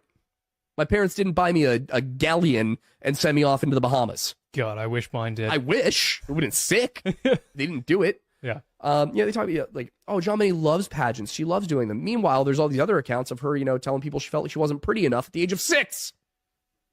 Yeah, definitely a healthy environment to be raising a young girl. Oh, you're getting, I think, at least 1, potentially 2 of Nedra's interviews. Not this Friday, but next. Getting the the Burke one. You're going to get I'm trying to get through. I'm going to do my best. And this may break down so that this episode's interviews and the next episode is evidence from this time period. We'll see how it goes. There is a lot of interesting stuff in those interviews. And I am very much looking forward to going through each of them. I wish the Ramseys were as stupid as the Proudfoots. Because it would be very nice to just go and watch them say all of it. But instead with the Ramseys, I kind of have to deal with like the versions the media has left up on the internet and the versions that the police have released and the versions the Ramseys have put out. So I don't get an unedited, unfiltered view of it. I mean, I gotta say, like, one person that I said I have nothing good to say about in Friday's video is Cluminati, which I would be a lot nicer, Clue, if your thumbnails and titles weren't so unbelievably uselessly crude. I mean, you're talking here about, like, you know, I see people all the time, you know, oh, you know, you're going after a grieving set of parents. Like, that's not fair. Meanwhile, those same people turn around and make fun of Seth and are just absolute dicks about him. Okay, guys. So I have to agree with that last part. He said that Clue can be uselessly crude. I agree. And then also attacking Seth. I feel the exact same way. So I really wouldn't care to elaborate on that, but I'm sure you all understand. So Aiden goes into the fact that he thinks that if Chris ever went into church that he would burn. I thought that was, you know, funny. So he goes into the fact that in many areas of church that people look at it as somewhat of a status symbol. So how much they're giving to the church, how much they show up, what they do, how much they're involved in the church, things like that, how much money they give to the church. Okay. Some churches aren't based like that. Some are non-denominational. You know, some people will give anonymously in the basket and nobody really knows how much they're giving. But of course, we've all seen like the big super churches and things like that. I don't knock any church. I think if you feel a sense of community at church, that's what the point is. The point of church to me would be to go worship the word of God, to feel better about the week. There may be things that you are praying on that you want to go and you know, get right with the Lord, you know, basically. But I think that's more of a point of church, that feeling of sister and brotherhood that you get, not so much you know, what other people think of you, but more so like a community. So apparently they talked about Patsy and John's PR person setting up kind of a media frenzy. That way they could portray themselves in a different way to the public, as if they are grieving parents, as if they are church-going people, as if they had nothing to do with it. They also talk about pageants and how in that pageant lifestyle, it can really bring on a negative self-image. And I mean, to think that that little beautiful blonde-haired girl up there with those big blue eyes thought that she wasn't pretty, that breaks my heart. I hate hearing that. I hate the competition that's bred between little girls and women at such a very young age based on your looks. It doesn't matter. Looks fade. We all get older. We all look different as we get older. And I hate to think that our little girls are basing their worth on just that. We have so much more to offer the world than what we look like. And I have to disagree. I don't think those children like doing it. I think they like the acceptance that they get when they do it. I think they like the sometimes I've seen parents bribe their children to do these things. I just think that there's a lot other ways that we can build confidence in young women than making them go out there and basically vie for others' attention just based on our looks. It's just very sad to me. And then another hilarious little tidbit that he put in there is that the Ramseys were a lot smarter than the Feet, because the Feet just went out and did a free for all. At least they were a little bit more controlled. John and Patsy had an image to uphold, and they certainly did. Now, when we talk about the wealth and privilege, the Ramseys were high class. The Proud Feet are, in my opinion, upper middle class. So there's a really big difference there. John, excuse me, I was going to say Jean Bonnet. John was a businessman. He wasn't kind of a roughneck like Christopher Proudfoot is. And I don't mean that in any bad way at all. But it's just the facts. And in my opinion. And I think that Patsy always kind of grew up in that lifestyle. She was very um, kind of like a debutante, right? And I don't see that with Katie. Katie didn't live that lifestyle. She married into that lifestyle to a certain degree, but she wasn't per se somebody who grew up with a bunch of money and pageants and kind of a girly girl. Katie is more of a tomboy, in my opinion. Ooh, yeah, Sandy, I agree. There was a lot of that going on when it came to the child essay material and things like that that made everybody wonder. Sometimes influential, powerful people are involved in that kind of disgusting behavior. And it's just absolutely sad. A lot of people thought that they made Jean Bonnet look older than she was. She was just a little tiny 6-year-old girl, and they were having her flaunt herself around in these very revealing outfits. Um, I don't know. To me, it's just something that we've seen for so long that it didn't work out. And so I don't know why parents are still doing that, but it is to each his own. I don't want to make anybody feel bad that has their children in pageants and things like that. I'm just telling my kind of point of view and how I feel about it. But um, yeah, because of the business and the industry he was in. Yeah, Sandy. Exactly. Exactly. And then I'll look and see.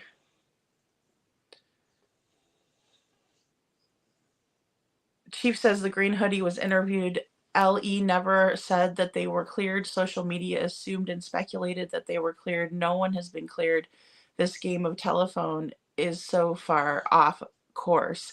Yeah, well, they did come out and they had an official letterhead from Sumner County, and they said that the green hoodie was not involved in it. But then I've also heard as of lately, and this part is speculation, that they contacted Katie and asked her if they knew anything about it, or if she knew anything about the green hoodie person.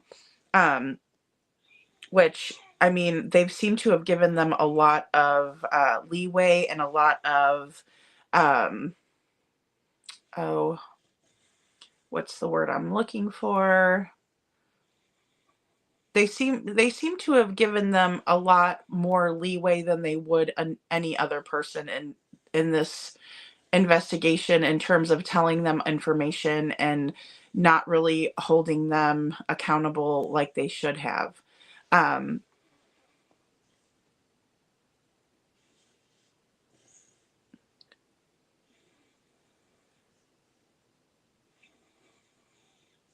and then I'm going to go ahead and play this next clip. Karen says it's good to know we're thinking what it seems like we're all detecting on target.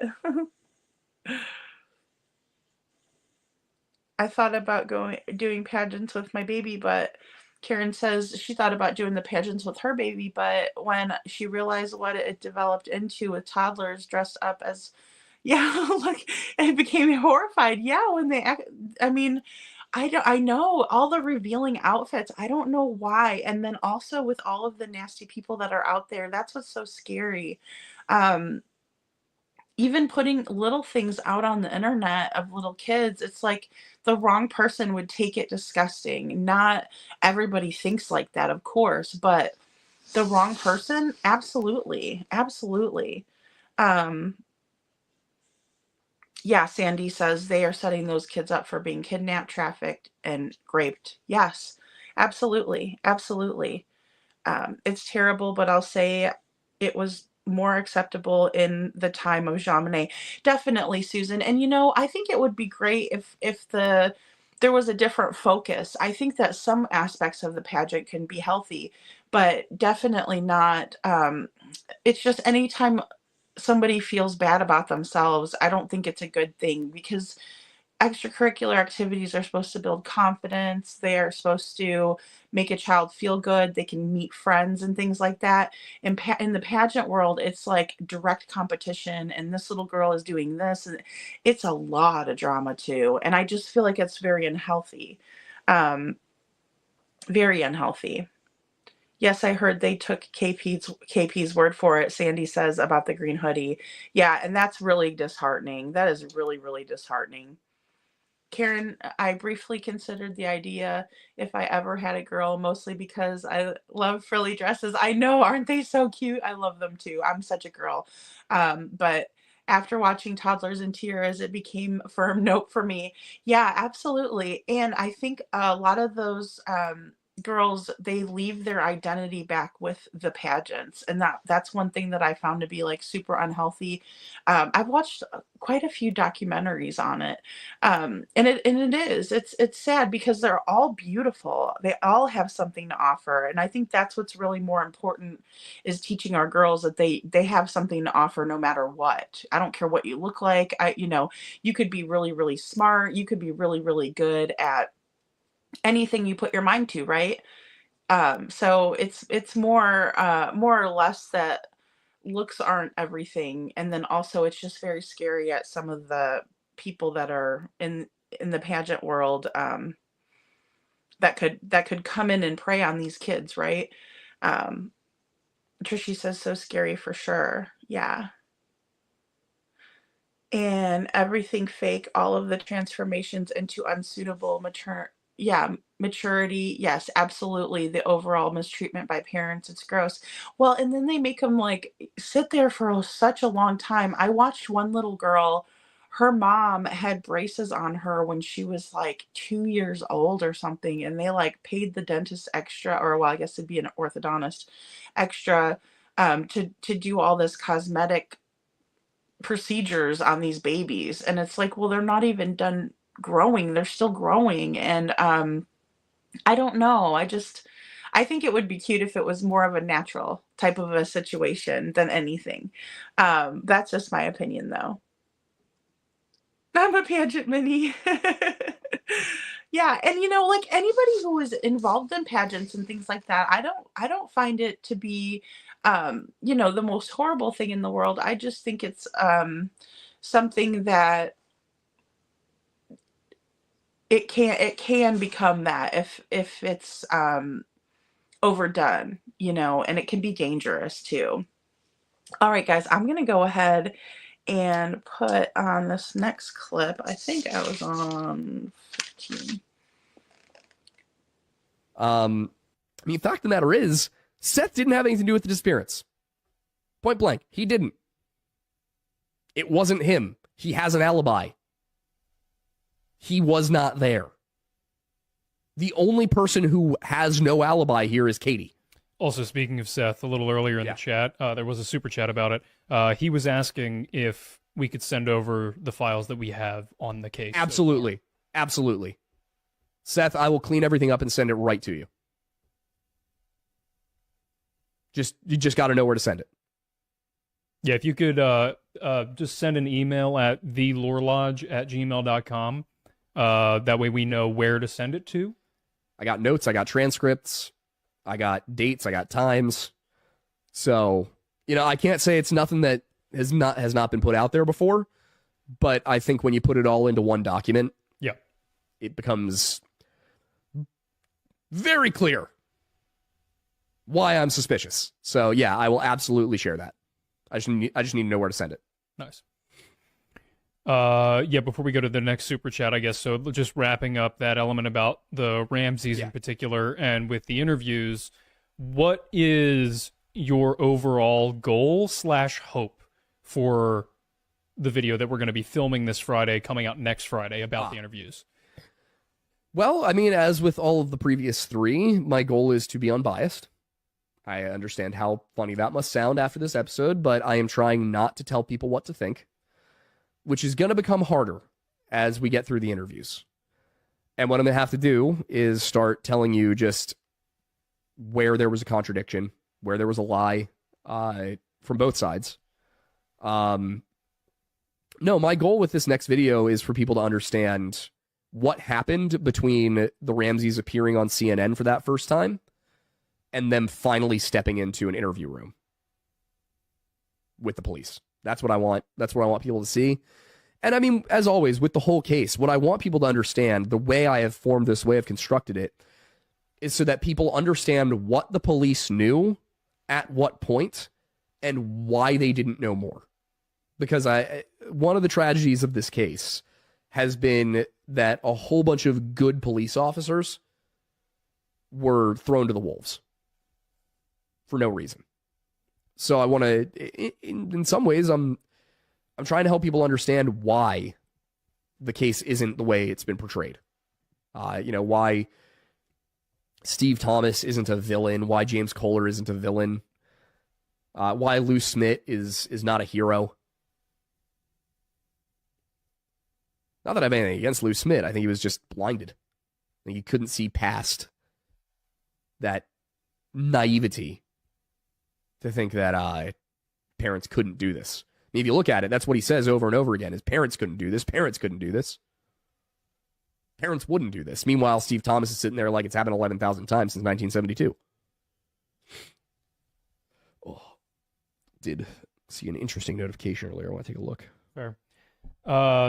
Next chat that would be relevant was from Cam Boone, who's been a member for 20 months. Damn, thank you. Yeah, thank you very much. Says, true crime podcasts be like content rules everything around me, which has a nice little fun acronym. Get the money, dollar bills, y'all. Oh, thank you. I do enjoy the dollar bills.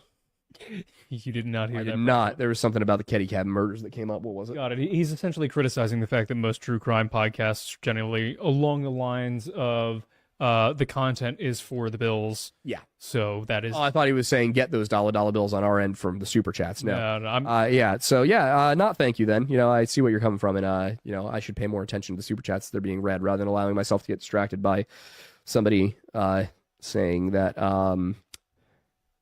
there are photos of Jameson inside the house with Lou Smith. Interesting.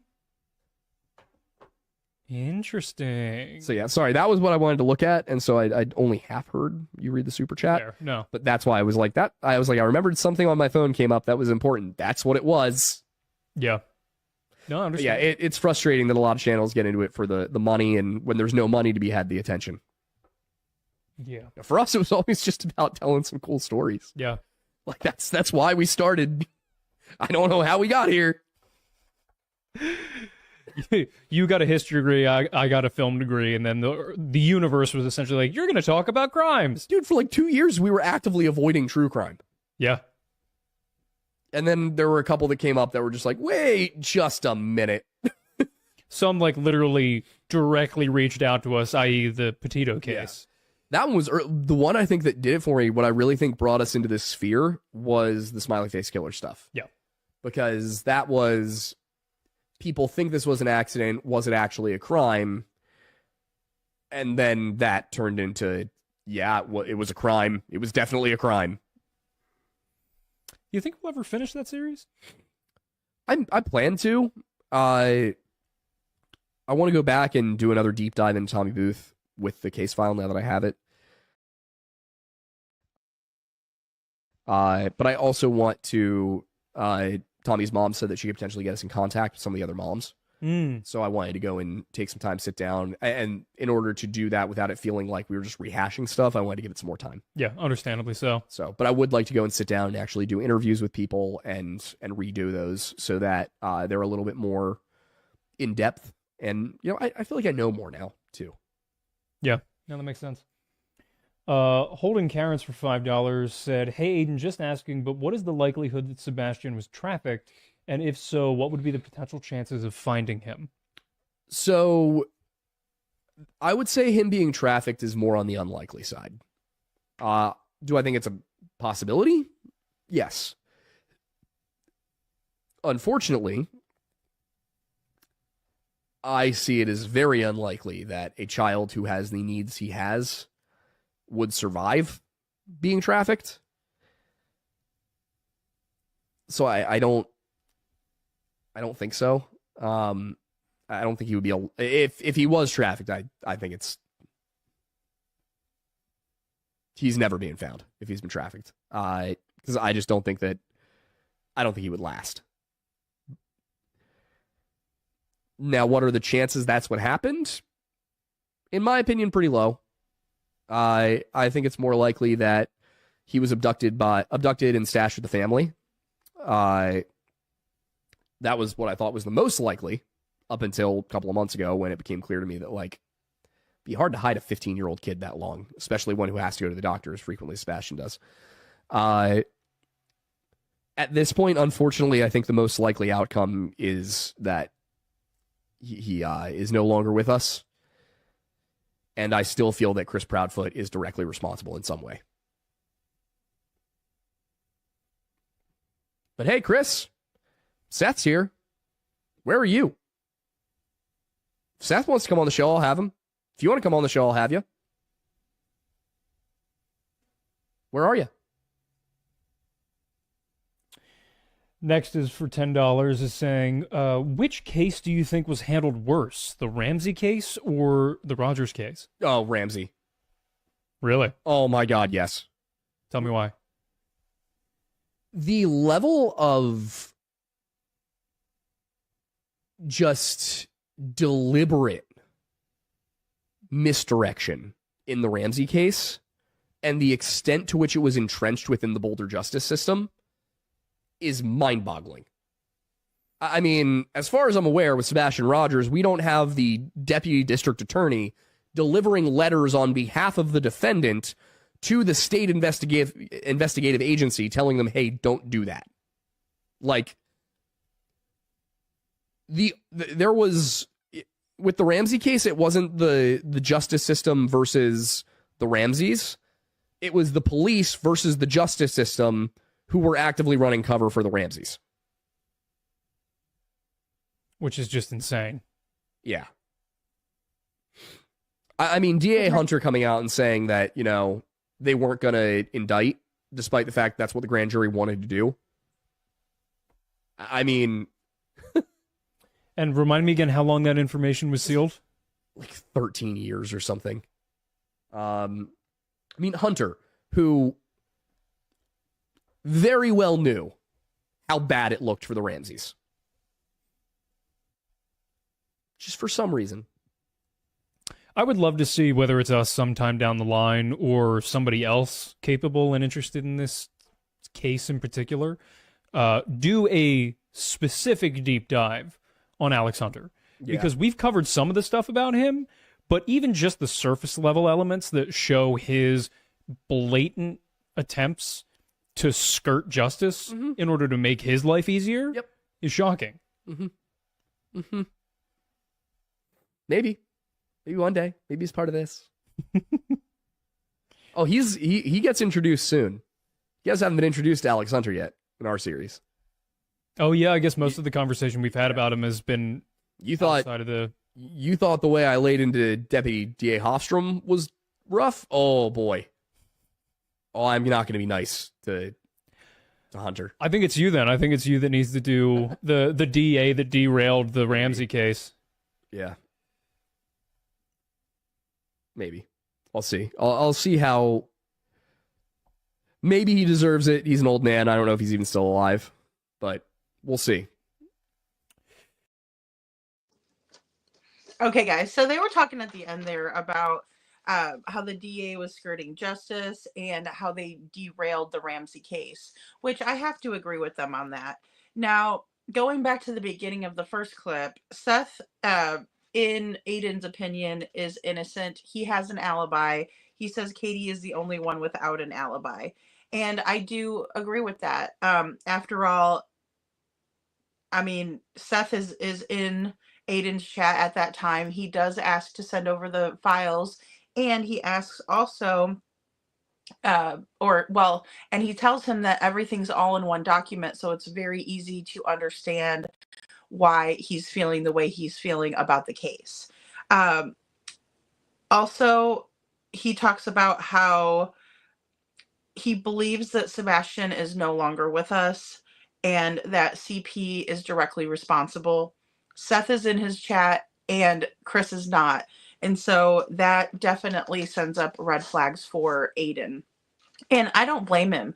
I feel the exact same way. I feel like if they were interested in finding Sebastian, then they would be the first ones to be in the chats where they're actually talking about Sebastian. Instead, they seem to like to follow the drama. And that's my opinion. Good night, Gigi. And guys, I'm going to probably go over to Terry's afterwards, but feel free to go over. I have 2 more clips and I want to show them to you all right now. I can't believe he said that with Seth in chat. I know. I do keep that unnamed true crime channel. I do try to keep the hope up because I know it's just it's hard to do it, especially after this long, but I understand where you're coming from. I do. And Minnie, I think it's so cute that you do the pageants. Oh, Terry Lynn is the one. She's another YouTube creator. She's amazing. You need to go check her out. You guys can drop Terry's link in the chat for sure. Oh, thank you, Sandy. I'm gonna hurry up because I want to go over. I miss Terry Lynn. Oh my goodness, I miss my friend. Oh, Lori, thank you for the hearts. Thank you. Night, Trishy. Yeah. Okay, guys, so I'm gonna go ahead but yeah, please drop Terry's link. Terry's awesome, unnamed true crime channel. If you think it's great over here, you'll love Terry. All right, so let's play this. Patrick McNeely for $5 is saying, conspiracy time, what if all these people are being paid off to mislead the true facts of the case by doing misleading true crime podcasts? Chris Proudfoot doesn't have that kind of money. But we know somebody who does. Who? What are you thinking about? John? Oh, no, with John? Yeah, John's absolutely. I think that was more about the yeah. Shit. No. I was taking it as both. Yeah. But yeah, Ramsey definitely had the money. I don't think Chris Proudfoot is rich enough or intelligent enough to pull that kind of thing off. In fact, I think if he was smart, he wouldn't have talked to a single podcaster. If he's at all smart, he won't talk to me. But here's the thing. I'm not sure his ego will allow him not to. He's avoided us so far. He has. We'll see. I'd be really curious to see a conversation between you and Chris. I mean, obviously us and Chris, but primarily you and Chris, in a very similar way as to how the conversation with Austin ended up going. See, here's what's great for me about this when it comes to Chris. I have a stepfather. I can't even recognize what I've heard about Chris as a stepfather because mine was just nowhere near him. Like, my stepfather did so many good things for me in my life. I sit here and I don't understand. Like, I'm like, how as a stepfather can you behave this way? I wasn't treated that way. Nobody I know who has a step-parent was treated that way. And there are people, he is a stepdad. I'm like, yeah, my stepdad treated me like I was his flesh and blood. Like I was born to him. There's never been a moment in my entire life for the 24 years he's been involved in it where I felt like I was not seen as a son. So I just don't get it with Chris. Like, what is this behavior? Why do you talk about your stepson this way? And then also, I have an autistic little brother.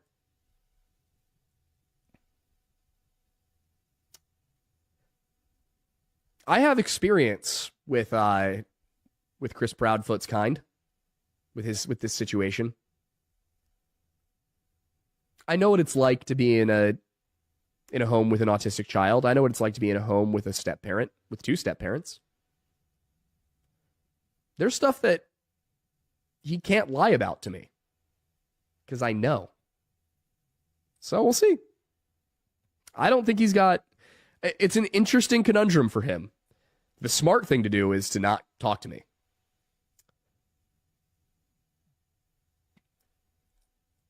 But if he doesn't, no balls.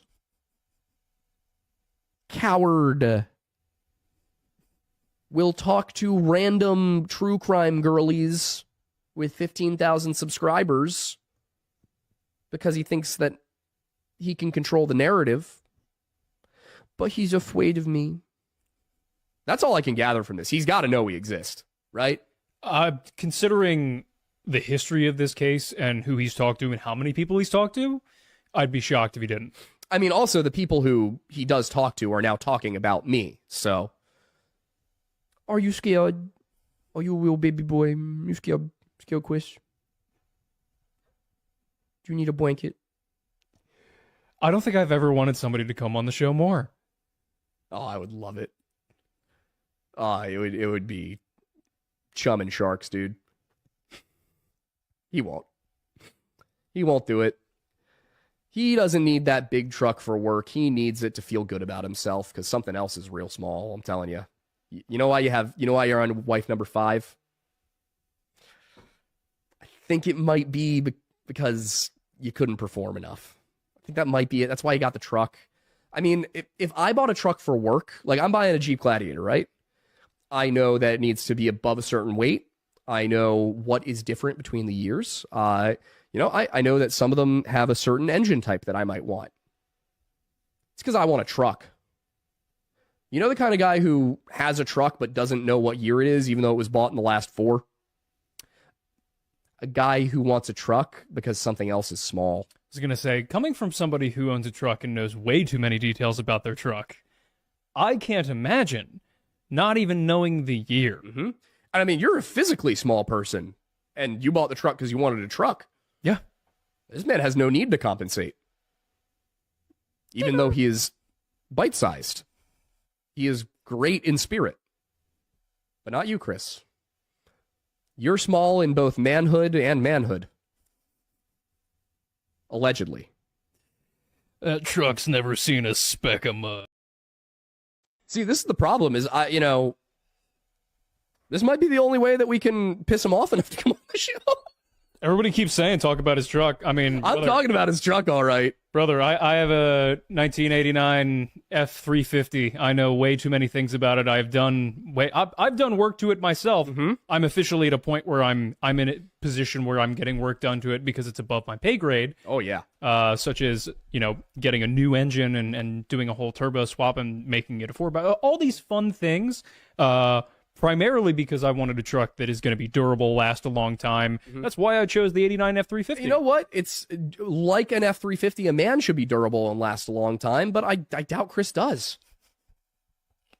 I mean, we know he's bold and brash and belongs in the trash. Yep. You got to give a little context for the bold and brash bit. For those who are not within 5 years of being the age of 27. No, not even that. That, but also... Oh, yeah, Chris likes to go on and say he's blunt and he's brash and he's honest, like blah, blah, blah, blah, blah, uses the same terminology over and over again. It means nothing.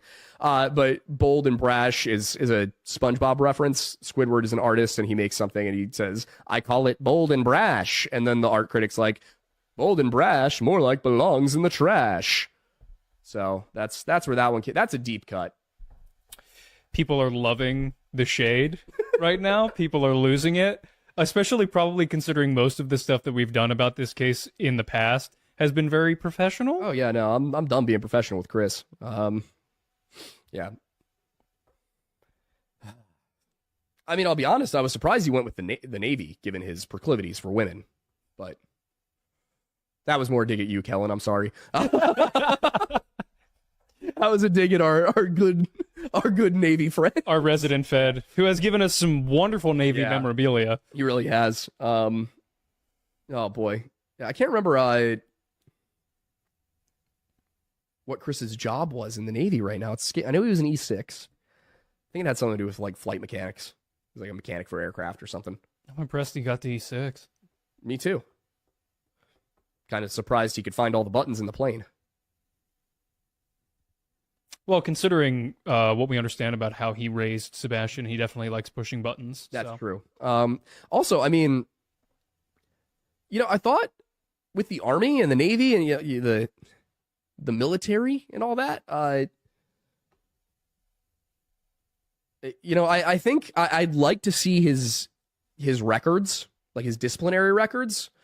I don't think there will be much on there in the way of, like domestic violence, because he seems very good at hiding that, except when he admits to it on TV and podcasts twice. But I wonder, I wonder how many times he was reprimanded for eating too much and not passing physical exams. Dude is chonky. No, he probably needs the truck because he can't even find it. Nothing wrong with it being a little plus size, but he's an exception. Oh, yeah, no. He is, that's not fat, that's just swelling from all the bullshit. Yes. He's like if from The Walking Dead, the like bloater zombie. Yeah, exactly. Yeah. Should be that for Halloween. No, Halloween's the one day where he doesn't have to wear a mask. We do have another one from Cameron Pike for $5, which admittedly they say is a little bit of a weird question. But do you have? Hey, we traffic in weird questions. There you go. No trafficking. That the right kind of trafficking. The good trafficking. Do you have a Bible translation for those of us too dumb for KJV? I know it's unrelated, but Weird Bible seems to be in hiatus. It's not. It's coming back in January. It is January. It's coming back the final Thursday of this month. Weird Bible returns on the final Thursday of this month. In fact, if you want to let me know in the comments, not the chat, the comments, what some good Weird Bible topics would be, please do. Stuff you're interested in. But really, I think the NASB is a solid one. Modern English, literal translation, easy to read. And as far as the modern English translations go, it's very accurate. I will say, if you're in for a little bit more of a challenge, you don't want to deal with necessarily all of the early modern English, but you do want a very literal translation. The Lexham English Bible is awesome. It is all online. You can get it for a free app. And it's got a bunch of really great study tools, too. Nice. We have another one that's kind of another case recommendation. It seems like a series of recommendations, actually, from Holding Karens for $5, saying, have either of you heard about Hinterkaifeck, or the two Dutch girls who went missing in Panama, or this man who went missing in a Swiss village? The two girls who went missing in Panama, I believe I remember from Mr. Ballin episode. Okay. The other two, however, no. Unless the Swiss village one, it might be... I know there was a missing 411 about that, where it turned out to not be nearly as weird as it was portrayed to be. Shocker. But Hinterkaifeck, no. Okay, guys. So that was that was something else. They really dug in really hard with Mr. Chris, and I have to say, I agree with their analysis. And the reason is because he definitely didn't know what kind of truck he drove. He claimed not to know to Nancy Grace, as if he didn't care. Most guys, they could spit that out really quick, faster than their anniversary even. So with that being said, in the beginning, Aiden talks about how he had a stepfather and he had a really positive experience with his stepfather, right? So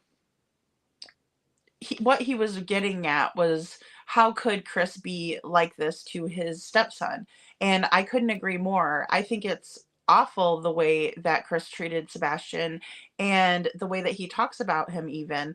Good to see you, Zia Sandra Firelight. Good to see you. Welcome in. He also talks about why he would be doing this to Sebastian. He doesn't really get it.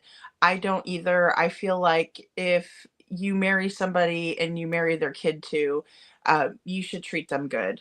And I didn't realize how young the Lore Lodge Aidens are. He said 24 years old, so he's about my daughter's age. Very, very smart guys. He talks about how he has an autistic little brother and that he has dealt with guys like CP in the past. And I agree. I have never had anybody that was in my immediate family that had different abilities than others. However, I used to work with people with disabilities and different abilities, and I would stick up for them left and right because there's a lot of jerks out there. And we see that all the time, even in the chat last night. Um, and I'm not afraid to lose my shit on somebody that is going to bully the way that Chris Proudfoot does, in my opinion. They say he has no balls. They say that he has a small member because he has a big truck. And I think that rings true, not to every man out there, don't get me wrong, but I think they were demasculating Chris because they are trying to coax him out. If they continuously talk about the truck, then I think that's probably how they think they're going to strike a nerve with Chris, because Aiden wants Chris to come on the show. I find it to be really funny because I mean, it worked before. So I think that they're just trying to coax him. I personally do not want Chris on my show, and I've said that several times. So I try not to summon the beast. But let me get to some of your comments that made me laugh. Sandy says, "Oh my." And Unnamed True Crime Channel says, "I get the feeling CP is emotionally abuse." Yep, I do too. I do too. Hey there, Firelight. And Karen, Karen says, "Guinness Book of World Records, smallest pencil ever." Because Star said, "Is that a pencil in your pocket, or are you happy to see me?" Unnamed True Crime Channel says, "Oh no, they're fat shaming." Yeah, because Aiden says that he probably can't find it nowadays, which, possibly. Possibly. I don't know. I don't have a member to look for, so I mean, I don't I don't know.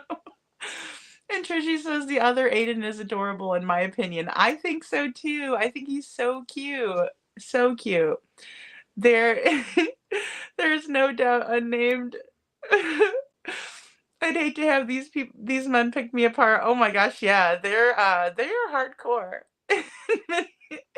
Minnie said, "If I still drank, I bet they'd be fun to drink tequila with." I think they do some sort of like Lore Lodge night where they do like a lounge. I think they like to drink like expensive liquors and stuff, is what I think I gathered from one of their videos. So that would be fun. And Unnamed True Crime Channel says, "Minnie, just don't lose your clothes in front of these guys." Oh, that's so funny. Chief says, "Thinking outside the box can be powerful too." Definitely. Definitely. I agree. The Unnamed True Crime Channel says that they'd be talking about my butt with dimples. I think they're really, really nice guys. I think they just basically like to I think they basically like to coax Chris out with these statements that they're making, and kind of give him a dose of his own medicine. And I can't lie, I enjoy it. I enjoy it tremendously. So maybe that's my little mean streak showing through, but I think it's great. They have no problem disparaging or embarrassing Sebastian, so why not give Chris his own medicine? And Unnamed True Crime Channel says Aiden probably made CP order a pecker pump after that. Karen says, "Be careful if you have to get out in it. Glad you're getting prepared." Okay, I'm sorry, that was a different one. Oh, goodness. He has no connection to Sebastian. Remember? Oh my goodness. Karen says, "All I can think about is George Costanza on Seinfeld yelling after his girlfriend sees his tiny bed. It's shrinkage due to the swimming in the cold water. Yeah, George Costanza's, he goes, I was in the pool. I was in the pool. I can't even say this. I knew it was going to get bonkers after this one, but oh, it's great. Minnie says three fires going on at the moment in Southern California, Palisades. Oh my gosh, Eaton. Oh, Skylamar. Oh my goodness. Oh boy, I need to get on track. Thank you, Minnie. My goodness. So they're just spreading bad, huh? I'm so surprised. I thought, well, I don't know if they got a lot of just above San Fernando. Oh, wow. Sandy says Aiden said it himself, the depths of his hatred for this man. Oh yeah, he's not pleased. He really wants him to come up there and, act like he usually does, and then, that way Aiden can eat his lunch, I guess, or something. Oh, because it's the winds. Yeah. Oh no. I hope everybody that's out there is safe, guys. I really do. I really do. The winds are bad by you, huh, Minnie? Oh no. Oh my gosh, they're out of control. I haven't watched any of it, and they're playing them live on YouTube then, huh?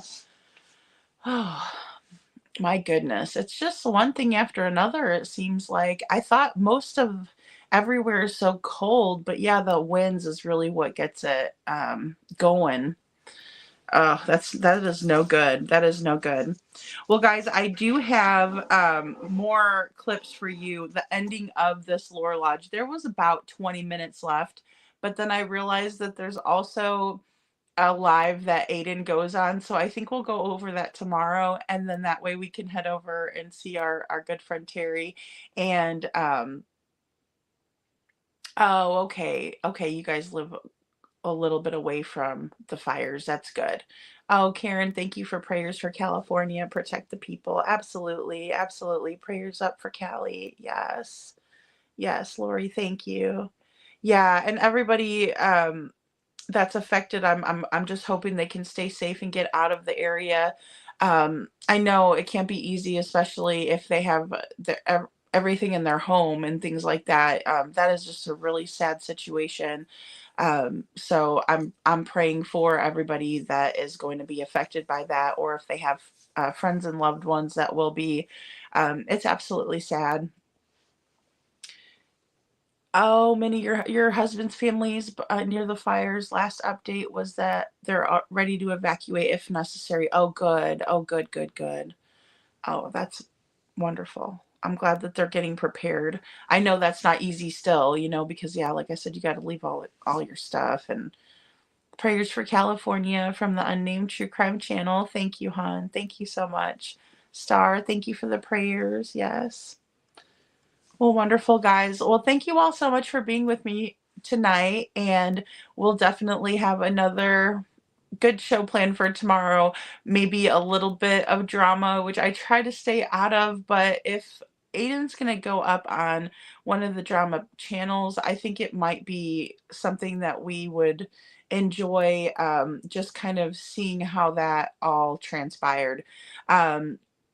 And you never know. He's a smart kid. He might say some things that might resonate with others. I always know that I'm amazed by the young people. Sometimes some of the things they say, I'm like, oh my gosh, wow, kind of out of the mouths of babes types of things. Um, yeah, Minnie, that is so scary. Oh, thank you, Unnamed True Crime Channel. Thank you so much. I'm so glad you were here. Oh, thank you, Lori. You guys are amazing. What channel is he going on? Oh, he was on QB's channel.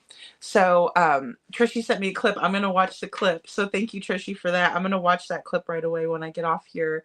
And then go over and say hi to Terry Lynn. Thank you, Minnie. Thank you so much. Thank you so much. I really appreciate everybody's support, and then also just all of your insight. You guys are so smart too, and it just helps out so much. to spark new ideas. And then also sometimes I'm just blindsided because I have no idea, like some of the things that have been going on the YouTube streets when I'm, like making videos and stuff. And so I sometimes it just goes like way over my head. So I appreciate you guys all in here every single day. Thank you. Thank you, Star. Oh, thank you so much. They were talking crap about him and he showed up. Sandy says, what? Aiden was on QB's channel? Yeah. Yeah, apparently they were talking crap about him and he showed up on there. He was waiting, I think. He's ready. He's ready. I know I'm not a fan of QB either, really, because I don't really listen. But if Aiden makes an appearance, I think I might want to go over there and just see what's going on. It was he says it was hilarious. I heard there was some mic drop moments. There was some OMG, that's awesome, Sandy. Aw, thank you. Well, thank you so much, Karen. I always have a blast with you guys. I really do. You guys make me so, I don't know, you guys make me laugh. And then that one person was like, don't be giggling. I can't help it. I cannot help it. You guys just crack me up. Especially, I knew that we were just going to get a little wild at the end here because, you know, I mean, Aiden just like handed Chris his ass there, and it was funny. It was funny. I think it was just today. It should be just today. Let me see the one that Trishy set. Oh boy, there was like a whole panel up there. They had everybody was on that panel. Fuller Adventures, Cheesy Wheezy, Clue, B Tim, and Queen Bee, Anna, and then Aiden Mattis is his name. Okay, from the Lore Lodge. So very interesting, very interesting. They had a circus tent. It looks like this. I'll kind of show you guys.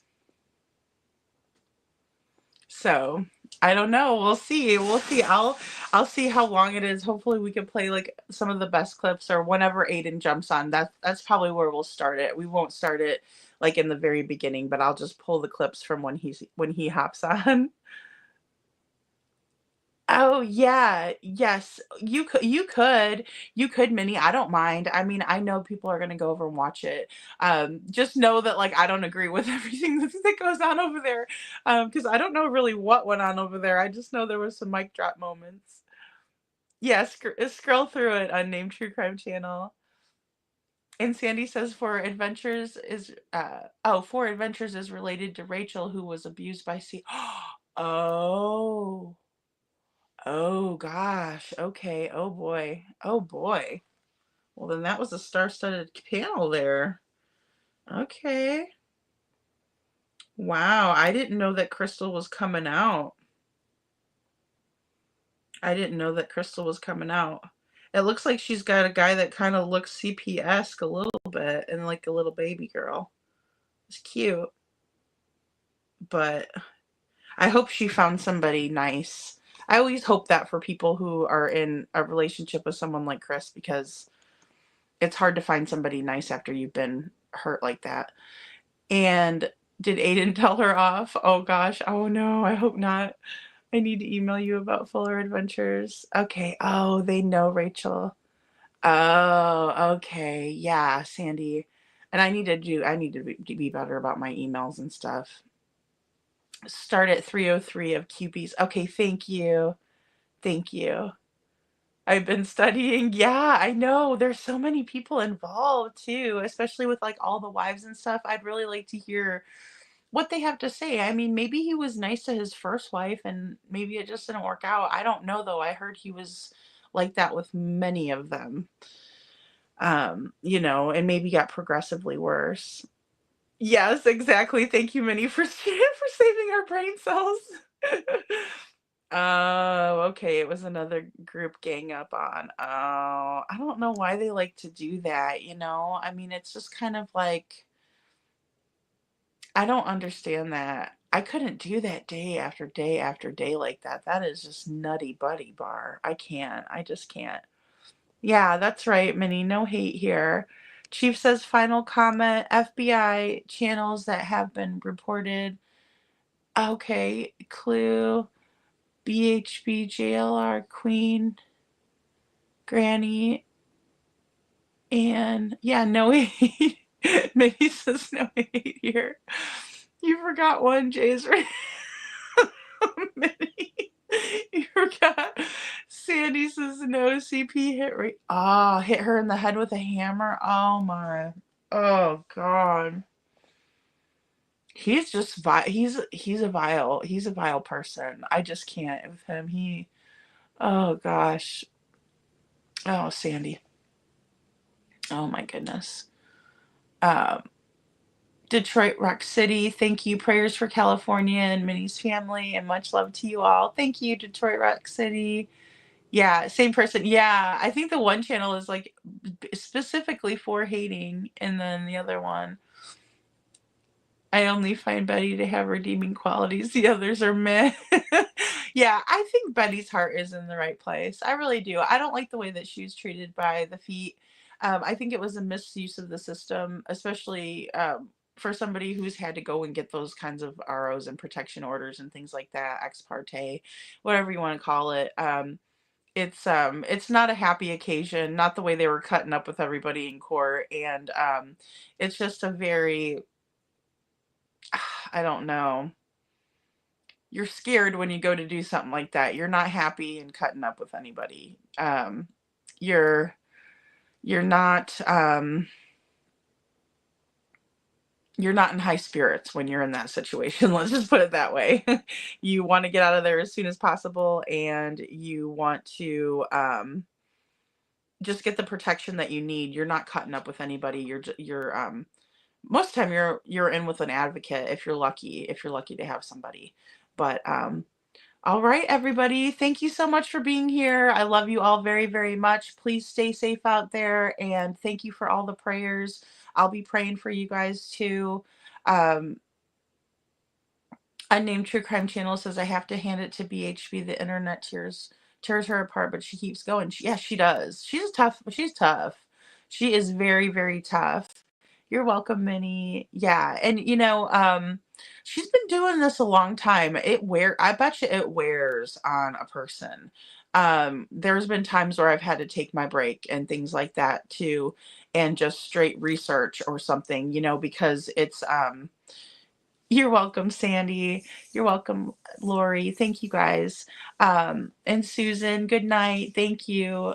Yeah, it just wears on people. So I can't really I think she's about Sebastian. I really do. I really do. Good night, unnamed. Yes. Good night. Good night, guys. Thank you all so much. I will see you tomorrow. We'll go over this newest interview. Thank you. You all take care.